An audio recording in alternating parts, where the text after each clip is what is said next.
The opinions expressed on this show do not necessarily reflect those of the Barbers Chat Network, our great partners at H&B Media, or any of our media peers. We're just five idiots who love sports and love to talk shit. If you're offended easily, then this show isn't for you. And for those who aren't offended easily, sit back, relax, and enjoy the show. Remember, it's only entertainment.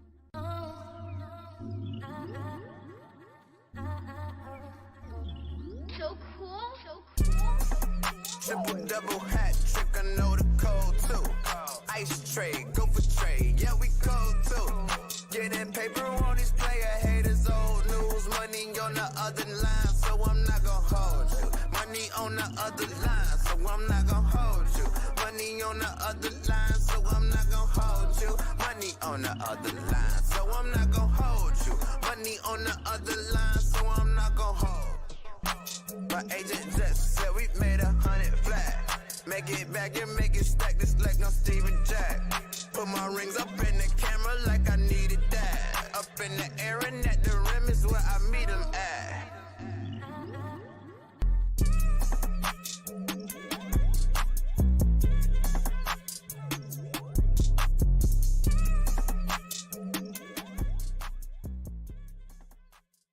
Before we start the show, we want to thank our sponsors, Pillars. Pillars is the best clothing line in the Chicagoland area. If you're looking for a dope hoodie, a sweatsuit, shirts, shoes, or even stuff for your kids, Pillars is where you should go. You can visit any of their 4 store locations in the Chicagoland area or visit pillarsclub.co and order online.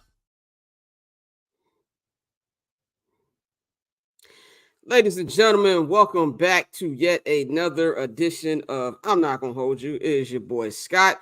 You know where to follow me on Twitter and Instagram at BarberChairScott. You can follow the Barbers Chat Network at BarbersChatNet on Twitter and Instagram, and you can follow H&B Media on Twitter at H&B Media TV and at H&B Media on Instagram. And of course, visit the website of our sponsors, Pillars, at pillarsclub.co, man, to get everything that they've got over there. You need you a dope hoodie, dope clothes, you know what I'm saying? You want some good shoes, go to any of their 4 locations or order online at the website I just named, man. It is Friday, February 9th, 2024. It is Super Bowl weekend here in America, and it is a good day in Los Angeles, even though we just had a 4.7 earthquake, which I am very upset that I did not film my reaction, which was no reaction to the earthquake, because I'm not a bitch and I'm not going to be running around here like a majority of people acting to the ground shaking. Let's act like you've been around earthquakes if you've been in Los Angeles long enough, okay? It's just nothing like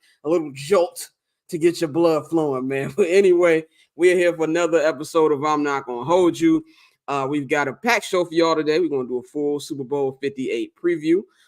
We've got the homie and also 3-time Emmy Award winning director, Randy Wilkins. He will be joining us to talk a little bit about his 49ers and what he thinks about them heading to this Sunday's game. We're going to talk a little bit about what's been going on. What's Usher's set list going to look like this Sunday? And, of course, it is Cousin Dan Fridays. He was not here last week, so I'm pretty sure he has a lot of wild shit to say today, man. But let's bring in the rest of the crew. We've got super producer Dante, president of the Barbers Chat Network. You want to follow him on that October's Own Take on Twitter. We got the man, the myth, the legend, and my nemesis the last couple of weeks, J.R. Bang. You can follow him at J.R. Bang on all social media platforms. And we've got Courtney back from her vacation. You can follow her at 1-800-COLLABRO on all platforms. Mikey should be joining us in the second hour. If not, he will be on the Patreon exclusive hours. I have to sneeze real quick. But so that we should be having a full squad today, man. But how are all y'all doing? What's going on? I'm not your nemesis, Scott. I am solid, bro. Just really, ready. I'm not gonna lie. I wish we could, I wish time travel was real so I could fast forward to the NFL draft because I'm sick and tired of this shit. But yeah, I'm solid, bro. Really ready for it to be over. I also wish that I could time travel to the NFL draft so I don't have to hear about Caleb Williams or any of these people in our group chat anymore. I'm sick of that shit. Courtney is sick about shit. About that shit. Yeah, you gonna hear about it. You gonna hear about it worse when somebody is terrible. No. Oh yeah, just you wait. Fuck that. When Drake liked his pro day up, okay, it's about to be foolish.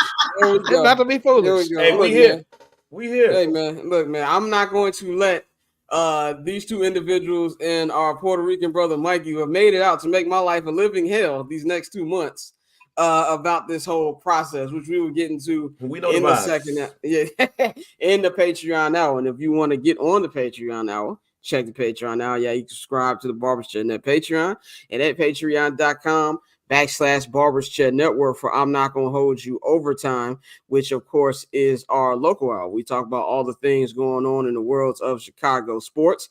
You can subscribe to the $5 holla if you just want I'm Not Gonna Hold You content, or you can subscribe to the $10 Barbers Chair All Access, man. If you want to know what we're going to be talking about on the local hours, you can see on the bottom screen. We're going to be embracing the reality of the Chicago Bulls, something that I think everybody who does this show has already embraced. But to a couple of you stupid motherfuckers out there who haven't embraced it, we're going to bring that to you. Why you need to let them motherfuckers go. Also going to be talking about, 3 Bears heading into the Hall of Fame. Devin Hester finally getting in. Steve Mongo McMichael finally getting in. Julius Peppers getting in. Even though he finished his career as a Packer and he said some questionable things, I'm going to let him slide. Because I remember the joy that he did bring us when he was a Bear. So we're going to be talking about that. We're going to talk about maybe the Chicago White Sox Stadium's actually going to be coming together. Actually saw some mock-ups of that this week. As long as my co-host Courtney are not going for the bullshit, but my other 3 co-hosts are falling for the shit, and we'll be talking about that. I will see you niggas in the South Loop. 78, here we come. We're going to be talking about, is Eddie Jackson possibly going to be going? He put up some cryptic Instagram messages last night. And we're also going to be talking about the rumors that Ryan Poles really isn't going to spend big in free agency. So we got a lot of stuff to talk about in the local hour, man. Let's see everybody in the chat. Great to have Courtney on the show. Her presence was missed. Like we always said, Orlando, you are not low, my nigga. When you let him cook. Let him cook. Thank you, Orlando. I will let him cook. Y'all are so ungrateful on here. Hey, that's what we do on this show. That we're not gonna be, just gonna be, just be cool about shit. I know what this nigga's up to. Anyway. They don't do Molly like this. They don't do Molly. Oh, yes, they do. Oh, yes, they do. Yes, they do. Stephen A. be going crazy. Stephen A. niggas are much worse. Yeah, much worse. He did it to Kimberly A. Martin. He's like, yo, all my friends try to text me, you know what I'm saying? Something about what's going on with her. No. No. I will not let you degrade this sister on national television. No. You can't. But anyway, let's get into my sound off to start this episode, man. Today, I'm going to talk about the opposite of what every franchise in the Chicago area is, and that is a well-run franchise. I have to give love to a franchise that is in the city that I currently reside, that is the Los Angeles Lakers. Yesterday, the Lakers revealed one of what we found out 3 new statues dedicated to the one and only Kobe Bean Bryant. Yesterday, his statue with his hand in the air after he scored 81 points was revealed. And it was a real nice statue, real nice thing they put together, real good ceremony. And one thing that stood out to me wasn't even the statue and things like that, is how the Lakers are a really well-run franchise. We just saw something, the Chicago Bulls, and they did their Ring of Honor. It was the most tackiest thing I've ever seen in a long time. The Lakers, for the most part, are still like a family. You see all of, the alumni there. Now, granted, they have a much more illustrious alumni than Chicago Bulls. I'm very aware of that. But they do things like last night, you saw, Phil Jackson was there. You saw Kareem Abdul-Jabbar, Magic Johnson, Byron Scott, Big Game James Worthy, all these people, Paul Gasol, even some of the guys who weren't even like the big time players, like, the Sasha Vujacic, guys like that, Trevor Ariza. There's always been like a family aspect to that, to the point where you got a guy like Rajon Rondo, who is mainly a Boston Celtic. He's been around the team like he wasn't a Laker for only 2 years. And that's the thing that I love to see, is high-class organizations that do things the right way and do things the proper way, which is everything the Chicago sports franchises do not do, from the Chicago Bulls, from the Chicago White Sox, to the Chicago Bears, to the Chicago Cubs, and to the Chicago Blackhawks, who we thought were a real-run franchise until we found out the nasty shit that was really going on in that organization during the dynasty years. So long story short, if you want a model of what a good organization is and how they run and how they're able to consistently get stars over and over. If you look at some of the biggest names in Laker history, they're also the biggest names in NBA history. You can go down from Kareem Abdul-Jabbar, Magic Johnson, Wilt Chamberlain, Jerry West, Big Game James Worthy, Shaquille O'Neal, Kobe Bryant, LeBron James. The list goes on because they're a well-run franchise. So that is what I'm giving my sound off with, man. So let's get into our rundown. This first topic that I want to talk about, and Dante, you can give me the wide shot here, is this is something I added to the rundown just this morning because I saw something on Bang's Instagram story, and I feel like Bang's Instagram story is also like my news. If I miss something, I know he's gonna post it on there. If I don't catch it on my Apple News app, I want to see what's going on in entertainment. You gotta go to Bang's IG story. And Shannon Sharp, and I just want to get this out there because in the internet, I know if you say anything critical about a person, you're hating or you don't like them, whatever. I've always been a Shannon Sharp fan, even like since his playing days. I was a big fan of Shannon Sharp when he was with the Broncos, when he was with the Ravens, one of the greatest tight ends of all time. And I even liked when he started his media career with the first iteration of the NFL Network, where it was, Deion Sanders, Rich Eisen, Shannon Sharp, Carissa Thompson was over there. That era was good. And I'm a fan of his. I like what he's doing. I like how he's taking his platform from just, a couple months ago, almost a year ago, he's on the outs with Fox. The whole situation, them getting into it with the Grizzlies, and now he's on First Take. His platform, Club Shay Shay, is probably the biggest black media platform right now. Got to give him credit for that. Here's the problem that I have. It's getting a little too messy. It's going from Club Shay Shay to Club Shay Shay Room. It's becoming real Shade Room-esque to the point where you have these long-ass interviews. And shout out to their social media team for clipping them up. Because if you think I'm listening to 3 hours of Monique talk, you got me fucked up. The way they do things. Now, if that's the way he's going for, if he's like, yo, I want to be, the NFL version of like Jason Lee, as Orlando just said in the chat, or he's trying to be the next Wendy Williams, fine. I can't knock the hustle on that. I just would expect more from a guy who's as decorated as he is, playing the game of football, and just the way he's came from starting at CBS and starting the NFL Network to doing this stuff. I kind of think it's a little bit beneath him, and I don't really like the way it's going. And I also don't like how it's like, I feel like niggas just gonna start going up there saying whatever now. Like, I'm not saying that, what Cat Williams is saying was what was false or whatever. Some of the stuff might have been true. I do live out in Hollywood. Nothing I hear about Hollywood shocks me. And I'm not saying what Monique said isn't true either, but it's to the point where I feel like people are going to start going on that show and just saying wild shit to say wild shit. And it's going to kind of remind me of the early Breakfast Club days. So I want to go to Bang first. Bang, what's your opinion on this? Because I forgot what you called him. You called him NFL version or something. So I said Shannon Sharp ain't nothing but a football playing Tasha K, fam. I too am a fan of Shannon Sharp. I too was excited when he left Undisputed because I don't watch Fox Sports. I can't do that. I've not been able to watch I have not been able to watch Fox Sports regularly since the Best Damn Sports Show period. And then when he went to First Take, I was excited about that. And the early Club Shay Shay, I was watching heavily. But shouts out to one of the OGs, Mary Datcher, who said that she tired of these biopic interviews. Like, this is where we at right now. Like, a lot of the stuff, the Cat Williams stuff and the Monique stuff especially, and the Country Wayne joint, because Country Wayne mentioned Just Hilarious. It's like, it's turned into the Kiki session. Yeah. When I was first watching Club Shay Shay, it was just like good conversation, learning new things about people, and, it was pretty good. Like, it was even the joint with him and Ocho. That was supposed to be about football. And then it slowly went away from talking about the week in football or the night in football to who got a fat ass and what's going on. So as much as I am a fan of Shannon Sharp, it's just a little bit too much kikiing is going on. It's turning into like early 90s talk show. This like Ricky Lake, Sally Jesse Raphael, Phil Donahue, Montel Williams show. Like, it's turning into that. And I really want him to get back to what Club Shay Shay used to be, but the cat's out of the bag now. Now everybody is going to Club Shay Shay to kiki and gossip and stuff. And a little bit disappointed, but I don't want, if this get clipped, I don't want nobody to think that I don't mess with Shannon Sharp But Club Shay Shay ain't nothing but a football playing Tasha K. That's what that is right there. So if you want me to say it like this, there's Club Shay Shay, and then there's the other content. And I like the other content more than I like the Club Shay Shay because this right here is turning into key gossip stuff, and I'm good on that. Courtney, what's your opinion on this?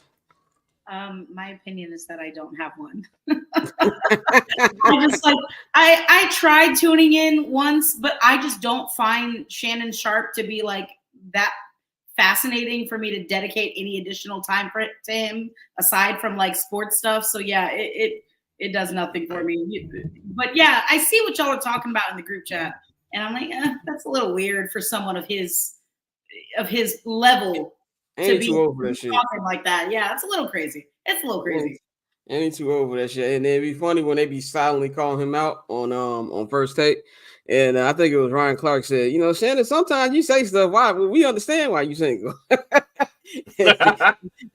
and Stephen A. See, I understand. That's exactly what I'm talking about. I'm like, Stephen A., you be having like ass breakdowns on the Stephen A. Smith show too. So you're not out of the conversation either. Like, yeah, I let Dante go, but I got some questions I want to ask y'all, but I'll wait till Dante done. Go ahead, Dante. Yeah, you know, they always say it's a sad sight when you find out people are corny as fuck. But like, I think it's just unfortunate because it's like you said, JR, like these were like platforms that were meant for football. And now we get to the point where we're really like gossiping. And like you said, people gonna go in there and say anything. The nigga 21 Savage went on there and said, yeah, I won the spelling bee by spelling supercalifragilisticexpialidocious. It's like, nigga, that's not a real word. Like, we're at the point where we just saying anything. And for him to allow his platform to get to that, it's fucking insane. This actually gets to something that I've thought about for quite some time, but it further submits my point that men are the biggest gossips of all. Y'all talk about women, but men, y'all are some chatterboxes for sure. Don't generalize me by putting me with don't say y'all. I don't know who y'all. I feel you. No, wait a minute. No, hey, you're not wrong. You're not wrong. You're not wrong. Y'all. It's not wrong. I said. It's strange. I don't gossip in the. Wait a minute. I don't gossip about the. Hey, you don't hear me gossip in there. I talk about sports. They get cussed out. When I ask a goddamn question. Sources, okay? This is why Trump won. Yeah, I just asked the question and got cussed out. I don't want to gossip in. I don't even want to ask a question. But no, Dante said it. Like, are we just finding out that the people that we looked up to from a sports perspective is corny as hell? Mm-hmm. Like it's one. Okay, I won't talk about the person. I'll just talk about the experience. It was just real disappointing to hear somebody like point to me and tap me and was like, yo, look what I got on my phone. Look what they be sending me and look at this and look at that. And I was sitting there like, word? I used to work at Best Buy and I was getting those things. I was in my 20s. Why are you in your 40s and celebrating this now? Like, it's the best way I could put it. It's the best way I could put it. I'm sorry, forgive my Chicago. But it's just finding out that the cool dude that you thought was just a dude that don't get no ass, but he just be lying about it to the whole crew. Like, that's what they're starting to become to me. Like Stephen A. Smith giving ass sizes and some of the answering some of the questions that he get from the fans. Like, what's your favorite song to have sex to? Fam, I'm not listening to this show. I'm not watching this show. I don't want to know what Stephen A. has sex to. I don't want to know what you having sex to, my brother. Like, just tell me what's going on in the world of sports. And if you want to talk about it in a more honest way and using different words that you would use on First Take, that's fine. But I don't need to know any of these things that you're talking about right now, buddy. Like, that's going to make me look at you crazy. That's going to make me look at you corny. And then then you add to the fact when you be seeing these cats walking and strutting and all of this stuff, I'm like, man, y'all don't get no ass. Like, y'all lame. Like, that's the first thing that I think about. And even with the clip that you saw in the stories with Sweetie, like, bruh, She's off of another. Matter of fact, forget another one. She's off of a rumored relationship. Yeah. And they confirmed the relationship with YG. And you get on the stage on a live show and you women And devaluing that yeah, black queen. You talk about Sweetie, the one that used to date Quavo? Bruh, she's been off that. Off that. And that's what you bring up? And that's what you resort to? Like, if you don't know none of the music, fam, just don't bring the person up there. Don't embarrass yourself like that. But to embarrass yourself to the point where you didn't talk about the relationship she just got out of, you talked about the past relationship, which just so happened to have some issues in there. Like, man, that's corny. That's corny as hell. Yeah, I agree too. And it's just something too. I get, like, as we always say, Bang, content is king. I understand, I get it. But it's just like I didn't like the Sweetie thing. It was wild corny to me because one, you could tell she was obviously uncomfortable.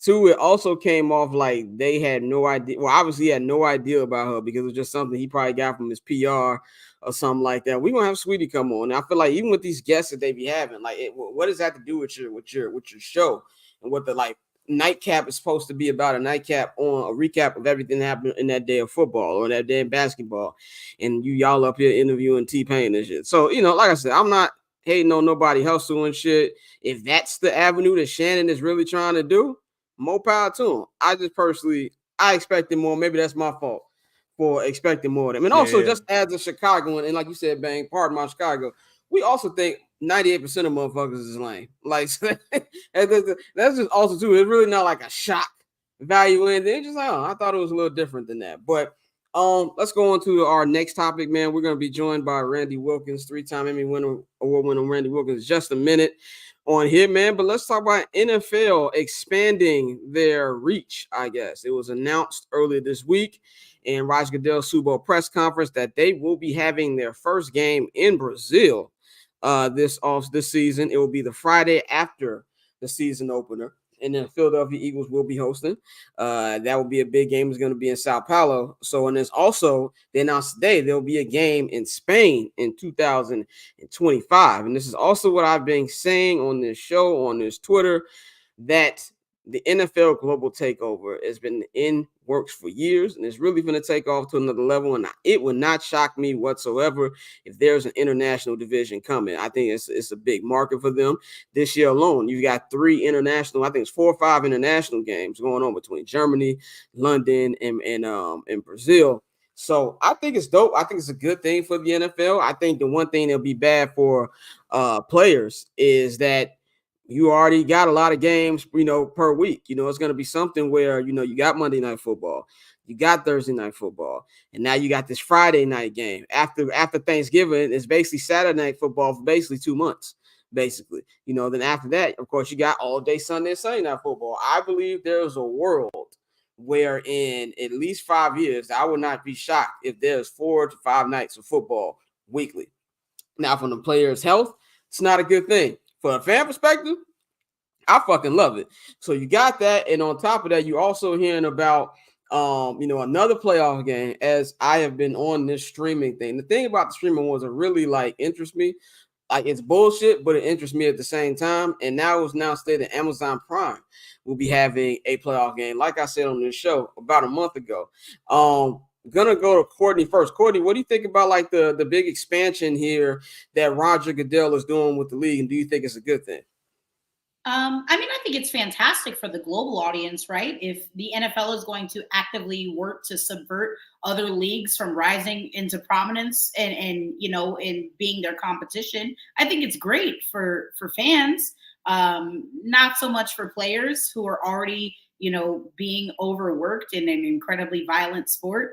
And being asked to recover in really awkward, weird time frames. But great for fans. Great for fans. Dante, what you think about what's going on with the Shield? This is my thing. I think at best, like you move a joke. We always joke about it, but the players' health is why we won't get football 5 days a week. But I think what you will get is like a relaunch of NFL Europe. And probably, like you said, like an NFL Africa, NFL South America, where they have these other leagues where you have football year round, where you have that ability to have all these different leagues. And I think they now have the capital, because I think one of the things with NFL Europe, a lot of the teams just folded. But now the NFL is printing money, so they can do whatever they want to do. So I think, more than anything, you'll see a launch of those leagues as, developmental leagues. And then maybe eventually, like you said, we grow to a point where you can have every league have a champion, and then we have a World Cup of football the same way we have a World Cup of soccer. I know Adam Silver has been trying to steal every idea he can from soccer. And failing. But the NFL is they have much more more of the capabilities to actually do it and pull it off. So I think more than anything, you'll see more leagues in other countries before we see like an actual division, just because time zones and travel, that shit would be a lot. And we joke about DeMar Hamlin, but it would be a lot more of that if you tried to make them play that much football. Well, here's the thing, and I'll hand it to Bang. Roger Goodell is also a psycho who does not give a fuck about player health. I think we also put that out there with the 18 game shit. And I think with the division, it will be something. Maybe these teams who are playing these divisions will be out there in this country or whatever for a month. They will play all the teams in that division for a month, and they will spend time there. Bang, what do you think about this? Do you think that that this is something where you can have 5 games a week, and do you think it's possible for a full international division to actually play in the NFL? I'm actually with Dante on this. I think the allure of having a team in like London or Germany and all of that stuff is nice. But I see more of him trying to build these football spots and have like a soccer type feel of it. I don't know about like a World Cup of football type thing, because America's just gonna own that like forever. At least in basketball now, it's more of a chance of a Real Madrid having a better opportunity at beating whoever is the NBA world champion than like the NFL going up against like the Munich Marauders or some shit like that. But I do see them building, stops in Africa, England, in other countries, Germany and stuff like that, and really having leagues or just affiliates in those areas so you'll be able to do more moving around. I just want to address this comment real quick. Shout out to Great Hokage in the chat. It says talking about NFL but still bringing up the NBA rent free. I noticed one thing that is lost in the world of the internet. You can talk about 2 things at the same time. Nobody was hating on the NBA. He just made my co-host made an observation about the NBA that Adam Silver is trying to do some of the same things they do in soccer, which is facts. And I'm is he confused about the rent free part?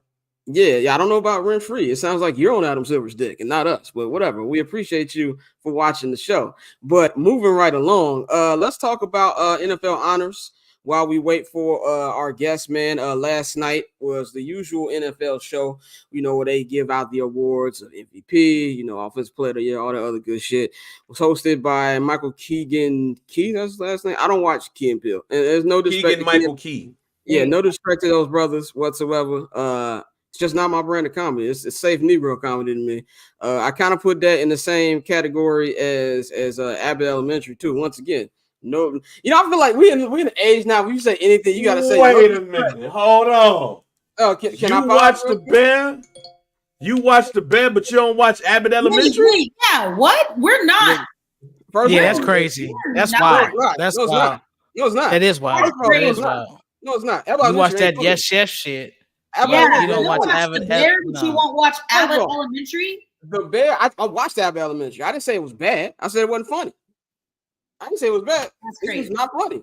And he said, I ain't say it was bad. I just said the comedy wasn't funny. Yeah, it's not funny. What you mean? It's not funny. But also, there's also show my comedy is different than everybody else's comedy. I don't think The Office is funny. I don't. There's nothing about The Office that is funny. The problem about The Office is that it's not supposed to be funny. But it's still not funny. It's real life. If you work in an office, it can be real life and not funny. First of all, there's another. What you mean? Shout out to Orly said during February. First of all, I'm gonna do my Stephen A. Smith. You not even black. So you can't tell me what I can say on Black fucking History Month. All right, let's get that fucking clear real quick. This is no hate to anybody. It's not my cup of tea. The Bear is not. I don't know why the Bear is put as a comedy. To be honest with you, because it's not a comedy. I don't understand why it's in those rankings. It is not a comedy show. It is a very hold on. It said great coach. Oh, we got another. Talk about the league you guys worship and praise you guys guarantee contracts. What is the real penny pension? Okay, I don't know what the fuck you're talking about, but thank you for watching the show. So I have no idea where that went. Really confused. Yeah, it's really confused. But we appreciate you for watching the show.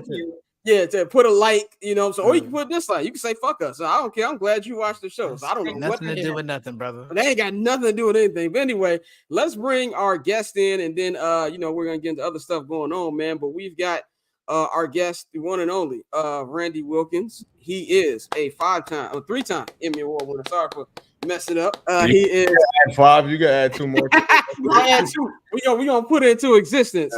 2 more, man. He is the director of one of my favorite 30s, The Captain, which is on the one and only Derek Jeter. And he's also a big San Francisco 49ers fan and a friend of the program. Randy, how's it going? Pretty good. I'm ready for Sunday. I'm ready for all these haters to shut up. My guy Brock Purdy come through and win the Super Bowl. So I'm feeling good. How are you guys? I'm doing pretty good, man. You missed my live reaction to an earthquake. You guys are out there? Oh, I'm good. I've been out here 10 years to the point it doesn't move me. Like Dante, I was talking to Dante and I was like, oh shit, the ground moving. Like, he's looking at me while I wasn't moving. I'm like, it's not even that you weren't moving. It's like we were having a conversation and the nigga like said, oh damn, the ground moved. So anyway, and then was like, so anyway, like I was just saying, like just shrugged it off. I'm like, what the fuck? Yeah, and then I was just like, oh, that's a little longer than usual, but it's cool. Like if this was 10 or 7 years ago, maybe I've been freaking out. It took me a while to get together, but shit, my wife. Hold on. Let me see my wife. Yeah, my wife out there. My bad. Yeah. Nigga, you pulling up peak Larry David. That was about 45 minutes ago, dog. Oh my goodness. 45 minutes ago. I mean, it said, oh, my wife. But anyway, let's talk about the Super Bowl, man. First of all, I want to know, like, what's your feeling going into this game? I know as a fan, as a diehard fan, everything you've been going through watching this team, the ups and downs. They haven't played their best football in the playoffs, but they're still here, and they got an opportunity to get some revenge. Just what's your overall feelings about your team heading into this game? Like I said, I feel great. I mean, they're a better team, despite what people are saying in the national media.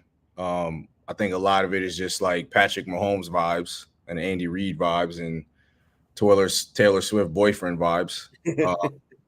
So, I mean, I get it. Like, I kept picking the Chiefs to make it here just because of Patrick, so I understand the sentiment. But I feel real good. I feel confident. I think if you, like, really break down these teams and even break down the playoff performances, the Niners are clearly the better team.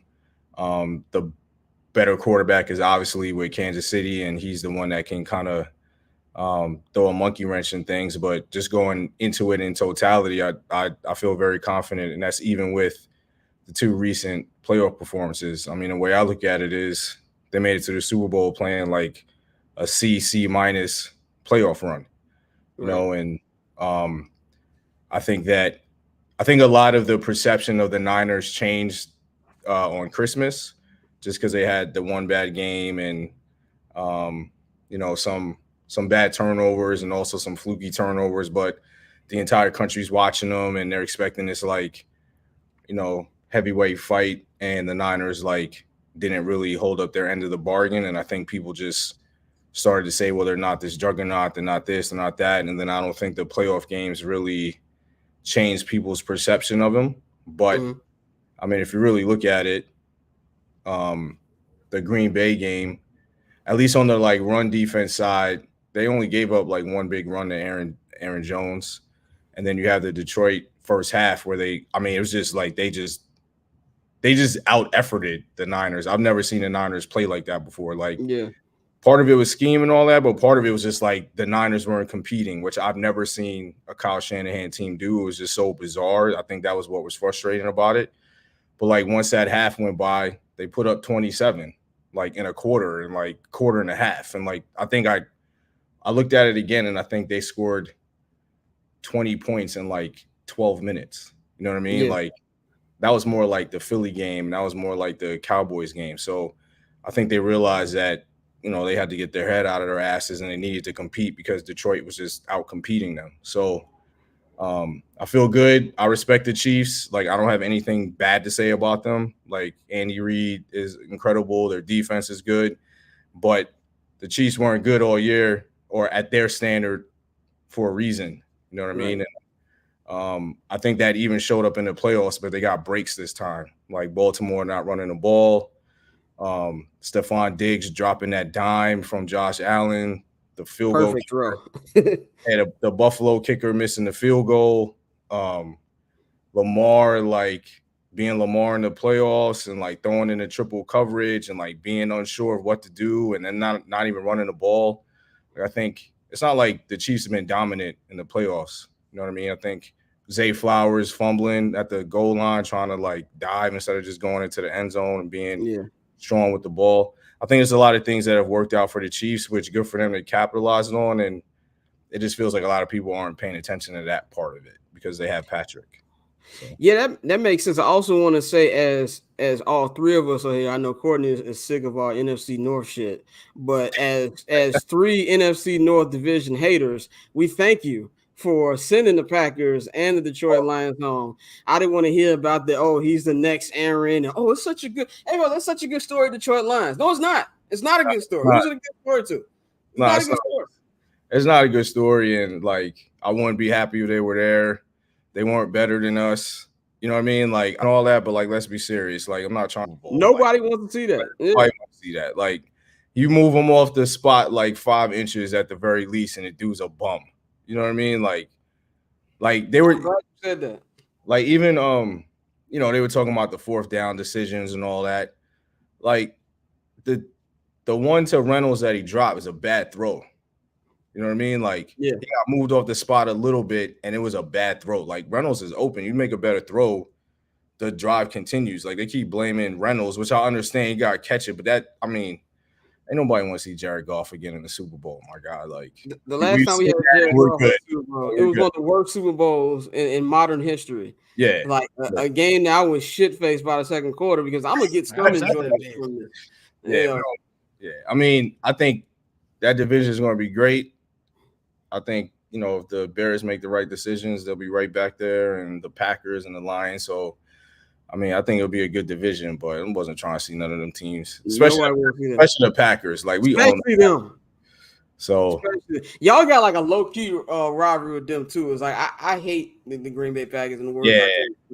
I don't respect them. I don't respect their fans. Like, the way y'all feel about them is how I feel about them. Like, they're writers. Like, all of them, they get the fuck out of here. Everybody talk about Chicago media, but Packer media is bad. Oh, they're like, terrible, man. Terrible. They're like very. You were talking biased. Them motherfuckers is biased. But let's talk they ain't about got shit. They ain't got shit else to. No, else they got. This is also true. When I did the Sunday night football game last year with the Bears and Packers, and I did the game, I was like, all right, I'm not leaving till the morning. I'm gonna go run to this liquor store. There was no liquor store open. It was 10 o'clock. There was no liquor store. When I had to go, I went to CVS. They had the whole liquor area closed up. I was like, what am I going to do? I got to drink water. Like, there's nothing to do in Green Bay, Wisconsin. Sparkling water. Sparkling water. But let's talk about Brock Purdy, because Brock Purdy has got a lot of, hate and different kind of conversations. I was a guy who was very upfront when he started last year. I didn't like the conversation around it because it gave off white privilege, just because I feel like they were giving too much to him too early. This year, I feel like he's played really well, and also coming about the fact of that injury he had. Well, a lot of people didn't even think he was going to be ready week 1. Now, he played, up in, just, 50%, like, a little bit up in, hot and cold, these 2 playoff games. But one thing that stood out to me was how he came back and won those games and made the plays to win the game. What do you think about Brock Purdy, like the coverage around him, and like what do you think a win will do for him? I hate using this word, but his media legacy. What would you think this would do for Brock Purdy? I don't think the win will do anything for him. I think that people will just move the goalposts. They'll just say, you know, it's Christian McCaffrey. It's, you know, the same old song and dance. It was the weapons. It's the coach. I think people that feel the way they do about Brock Purdy, they're entrenched. It's not going to change their minds. I think Brock is a really good quarterback. I think he's the right quarterback for Kyle Shanahan. I think he's really talented. I don't think he's like in that elite conversation. I don't think he's a top 5 quarterback. He's only in his second year. You know what I mean? I don't think he's at a point where we should be expecting or even having conversations about where he stacks up against some of the top quarterbacks in the league. I think that he performed that way, but I don't think he's there yet. I think that's something that has to be achieved through consistency over a long period of time. He's only in his second year. Now, do I think he's in the upper echelon of quarterbacks? Yes. You can't really make a credible argument against him, especially because he's won since he got into the Miami game. He like leads in all kind of like quarterback categories, including EPA, and he made that offense way better. Like there was one thing amongst all 49ers fans that everybody agreed with when Jimmy G was a quarterback. It was just that he took too many sacks and he didn't take any chances and he couldn't hit any deep throws.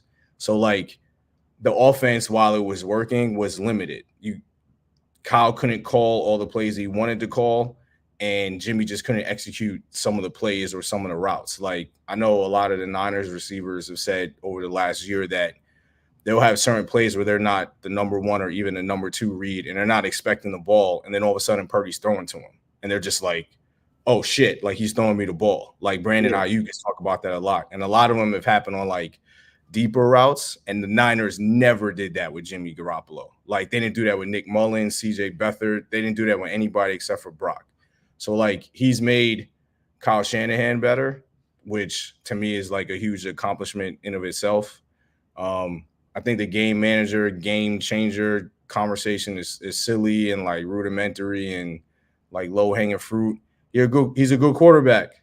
You know, he's in the Super Bowl for a reason. Like the other thing too is like with Jimmy, because they always bring up Jimmy G in these conversations and saying that, you know, try to discredit Brock.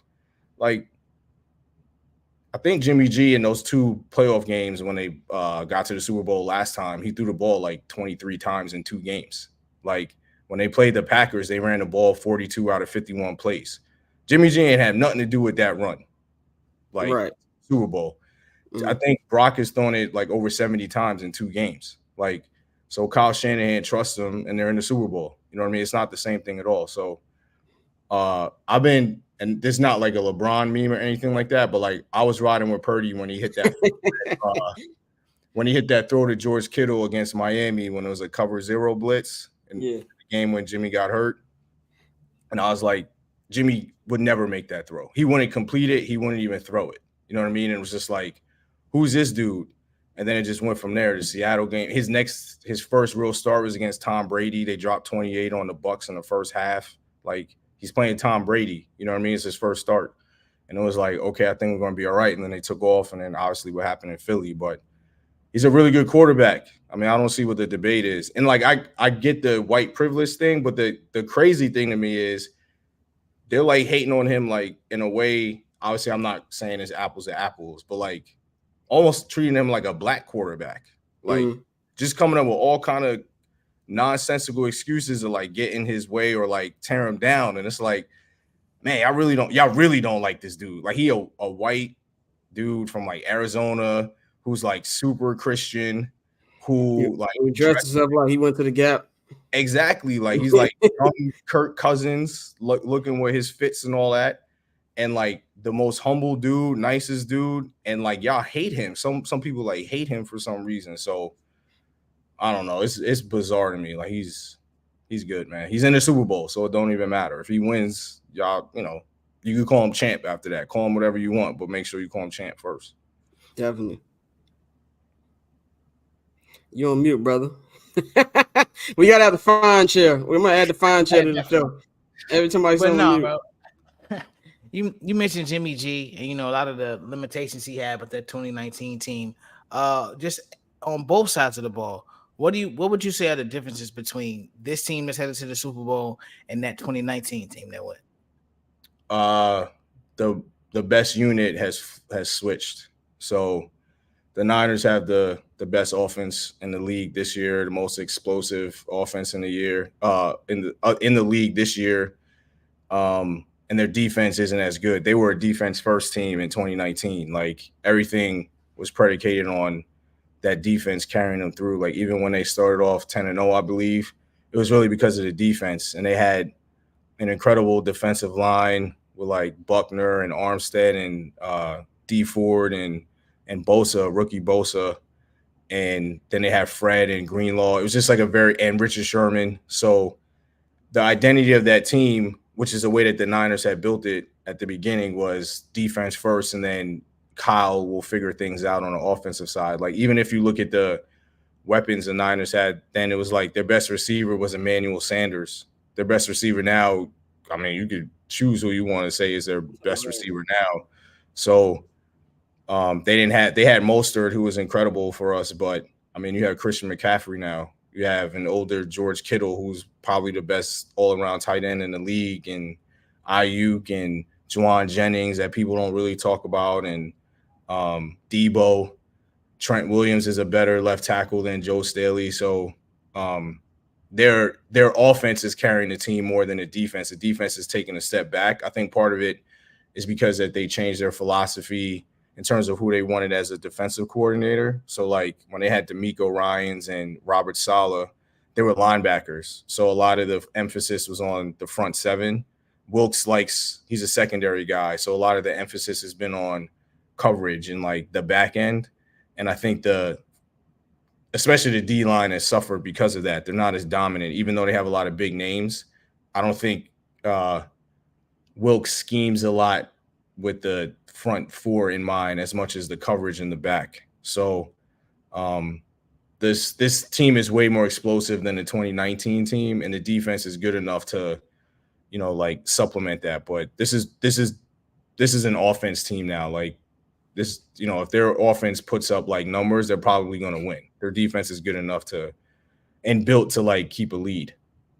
Definitely. Before we switch gears to your two other teams, give me a prediction. And I know you rolling with Niners. What's the score for Sunday? I'll say 31-24 Niners. 31-24. Okay, I see that. I can see it going that way. I think it's gonna be a good game. I'm really looking forward to it. I don't know. I'm going with Mahomes. Because I'm just not betting against them. But like I feel like from a team aspect, they are the better team. But I also thought the Bills would beat them, and I told myself I'm giving him the Mahomes Brady thing forever, man. But we're gonna break that down later in the show. But I'm gonna go Bang. Bang had a question for you. Well, and I have the same pick, same score and everything. So we'll see what happens on that. But here you a Bulls fan. Sorry about that. And that's coming from a fellow Bulls fan who's trying to decide, should I do the Scott route just from a basketball standpoint, how Scott has disowned the White Sox, and thinking about doing that about the Bulls, because it seems like the Bulls just loves to either be in, covered in mediocrity, or just doing enough just to keep the fans in the building and tease us with a playoff run. No trades since I think February 2021. Right. They feel like that they have a team that could compete. What do you think about this, though? Do you think that this regime is on par or worse with Gar Pax in the way that they're thinking and the way they're building this team? Or should we just be patient and relax? Oh, nah. You shouldn't be patient or relax. Like, we can move on from that shit. Nah, we're good. They're worse to me because they're driven by apathy. Yeah. Which is, I mean, you could be bad, you could be good. Being apathetic is one of the worst things anybody could be in any profession. And they're apathetic. And they just, to me, like the longer this goes on, the more this just feels like I found a job where I don't have the pressure to win, and as long as I do enough, I will be here for a very long time. It just feels like a job security move. You know what I mean?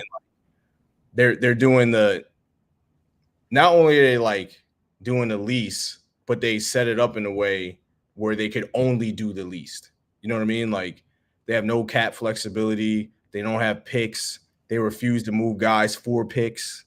It's like it just makes me think that you just want job security because you know that you haven't done a good enough job. You're not getting this position with another franchise or a competent franchise. So to me, the longer this goes on, it's just like he's bullshitting everybody, and it's just like let me keep this sweet gig that I have. I'm not going to get too much flack from the ownership, and I'll bullshit the fans. They know that I'm bullshitting, but it doesn't matter because they don't write my check and they don't hire me and they're not my boss, so they don't really have any impact. And, I'll just be here for as long as they want me to be here, like, bullshitting people. I mean, it's like, it's apathy, man. It's the worst place you could be. Like, I know they say the worst place you could be in the NBA is like in the middle, which they're at. The worst place to be is in the middle and apathetic about it. Shit, the worst part is they not even in the middle. Like that was the funny part about AK's speech. Like AK was up there talking about we're right in the thick of things. No, you're not. You 4 games away from being in the thick of things. Like you're not even close to being in the thick of things. Like, and to me, the other thing that like that win against Minnesota, I think just like justified. Oh yes, that line. It was just like, man, we came back against like the top seed in the West. We're good. And then they win in Memphis. So it's just like, even I'm sure in their minds, just justified everything. And with creative players, they played against creative players.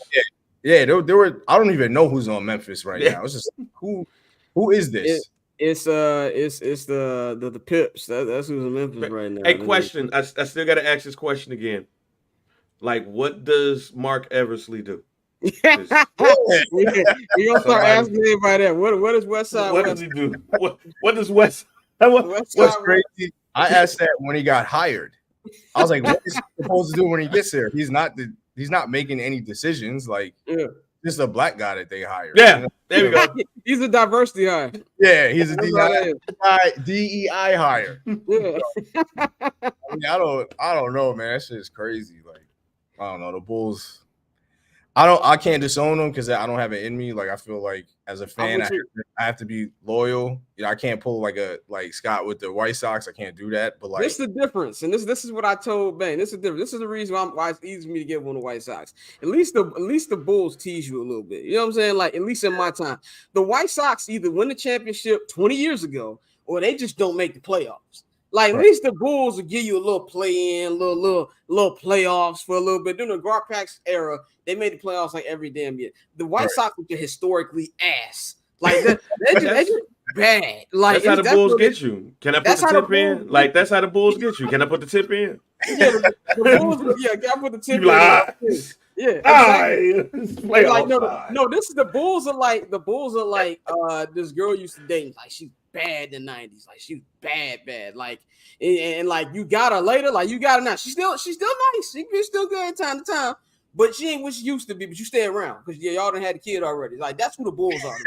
Like that's who the Bulls are. The baby mama that I got, I still love her though, even though she be playing around. The Bears are the woman who breaks my heart all the goddamn time, and I should leave, but I'm never going to. Like, she's abusive.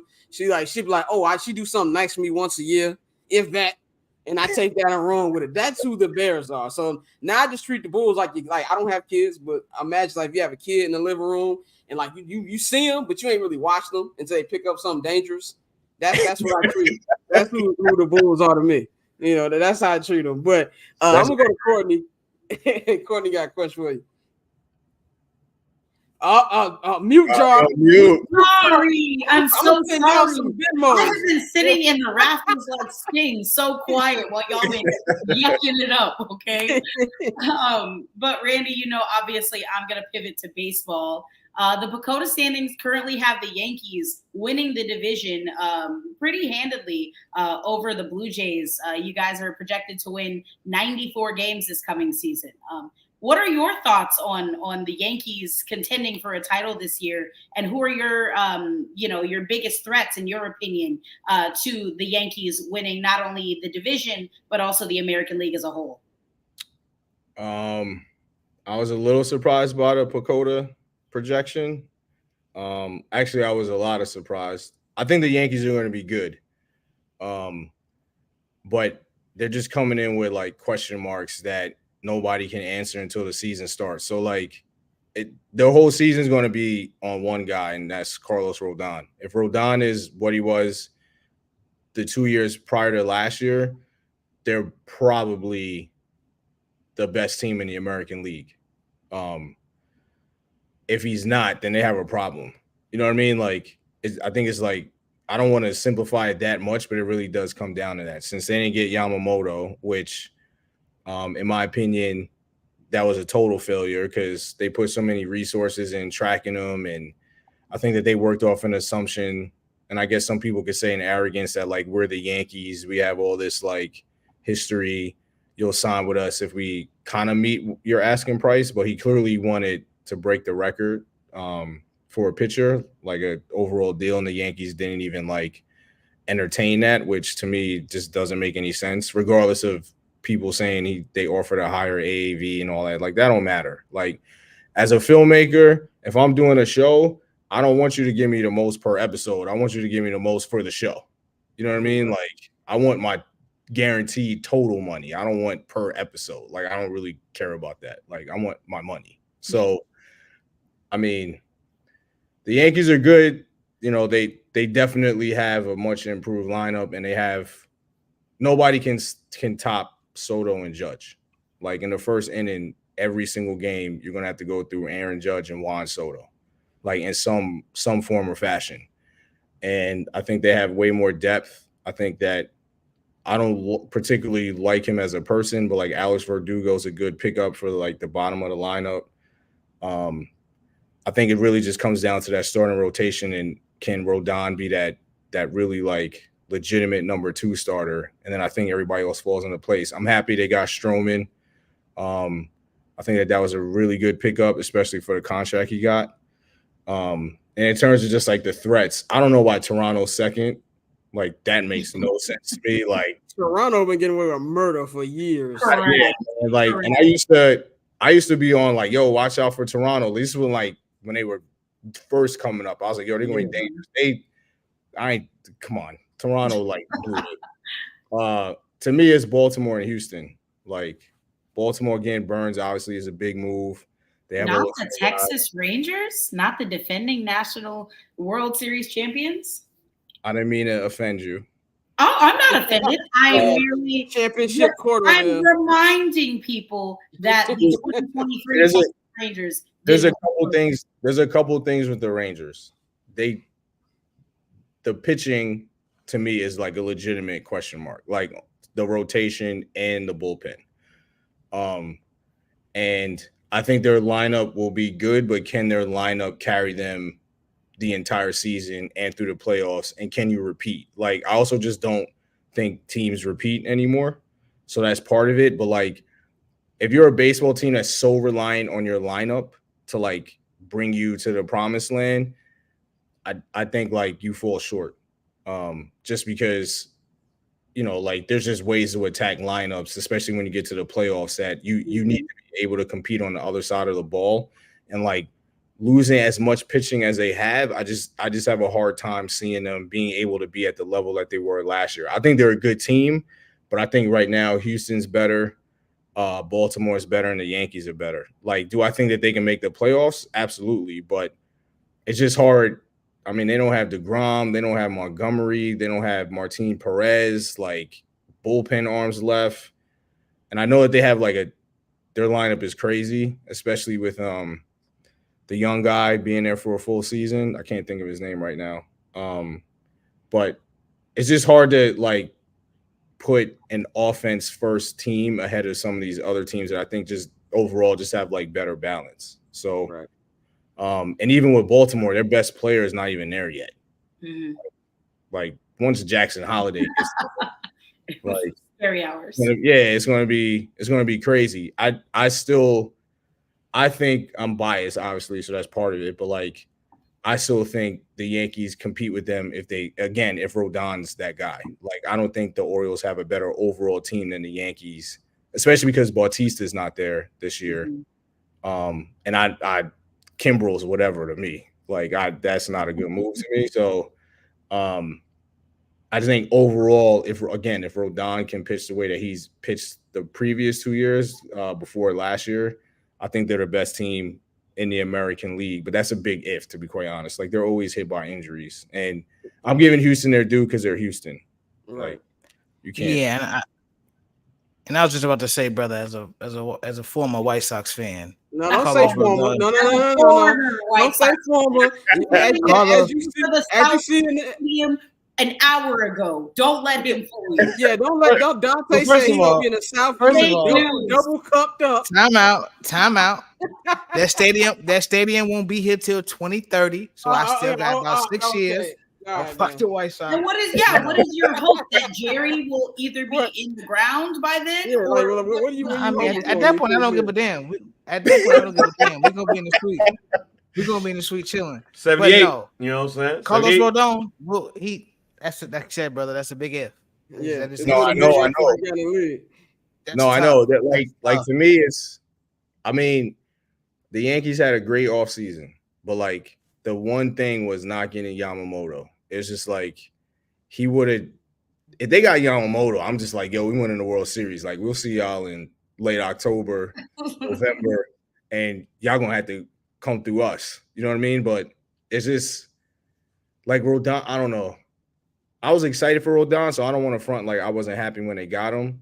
But I mean, after last year, things changed. Like he got hurt and he had an attitude problem, and then he was like even bad, and then like people were blaming the injuries, and it was like, yo, man, that was like 4 months ago.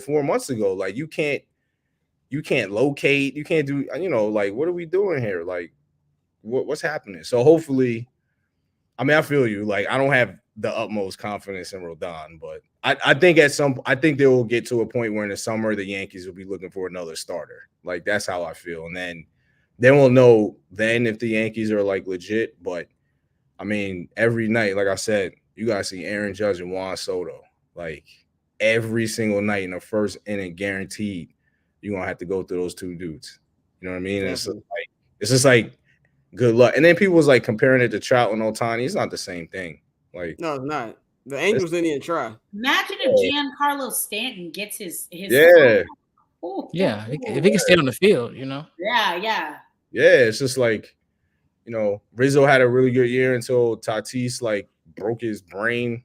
It's just like Gleyber Torres is in a contract year. I expect him to have a good year. I think Volpe's going to take a big jump. And they, their defense, which I'm happy about for the most part, at least on the infield, their infield defense is really good. So I think that's going to make a difference. So I'm expecting a lot. I think they're going to be contenders, but again, it's the starting pitching. Like it's every year with the Yankees is the same damn thing. Like, can y'all pitch? Yeah. So. Definitely, man. Definitely appreciate you joining us, man. Always good to have you on, man. It was definitely fun to do the holiday special back in New York, man. We had a good time with that. The funny thing about that is when I go back and look at it, I was like, man, I was drunk when we. I was like, damn, I did a good job because only me. I could tell I was smacked. Like we came in there.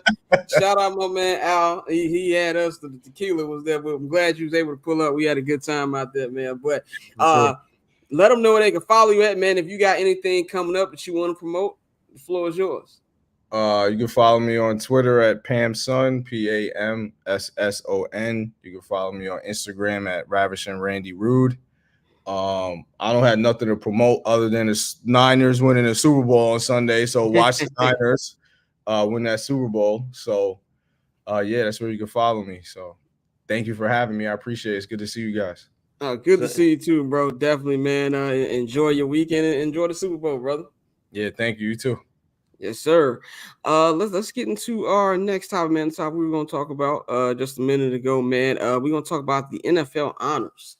The NFL honors was last night in Las Vegas. One thing I got to say about these fucking award shows that I hate is why if it's shot on the fucking West Coast, do I have to be on a delayed feed and have to wait till a certain time for that shit to come on? That just don't make no damn sense to me. I had to go and look at the East Coast feed of CBS to watch it in real time. But anyway, last night was the NFL honors. Lamar Jackson won the big MVP won the big award of the night, which is MVP. He's now a two-time MVP winner. Comeback player of the year went to Joe Flacco. Before I comment on that, I'm going to wait for Dante to come back because I definitely want to talk about that real quick. Offensive player of the year went to Christian McCaffrey. Coach of the year went to Kevin Stefanski in a very close race with him and D'Amico Ryans. Walter Payton, player of the year. Shout out my guy, Jared Payton, and his entire family. That went to Steelers' Cam Hayward. And rookies of the year went to both Houston Texans. C.J. Stroud won the offensive rookie of the year, and Will Anderson Jr. won the defensive rookie of the year. Defensive player of the year was Myles Garrett, and they announced the 2024 Hall of Fame class. It was the one and only Devin Hester, long overdue, finally got in. Andre Johnson, Dwight Freeney. That's how I know I'm getting over all these guys who I watched their entire career and now getting in the fucking Hall of Fame.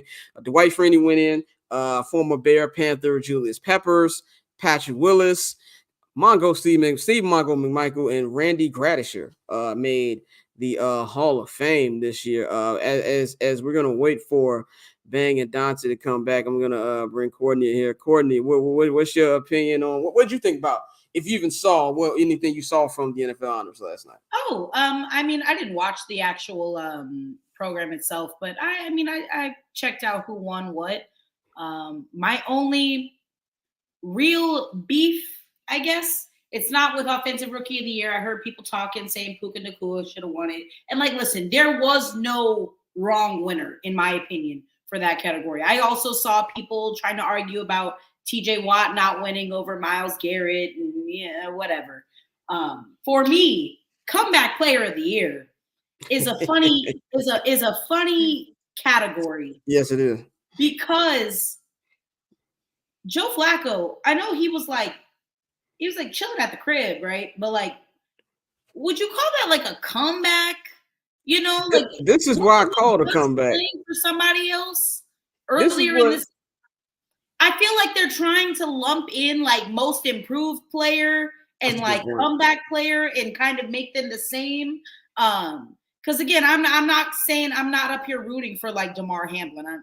That man played 2 snaps of football this season. But if anybody was going to win comeback player of the year, it should have been that man who's down in Tampa Bay right now, named Baker Mayfield. Yeah, that's just me. That's a good point because I do kind of feel like the NFL kind of grades it like it is their most improved player award, which I think is kind of unfair a little bit. And and I do believe that what you said with with Baker Mayfield. I mean, not Baker Mayfield, but with Joe Flacco, he just was not around the team. This is why I don't have a problem with Joe Flacco winning because I look at his comeback because even when he's playing, he was ass. So maybe it's the way that they named the award that they probably should change. They should probably just call it the NFL Most Improved Player Award like the NBA does.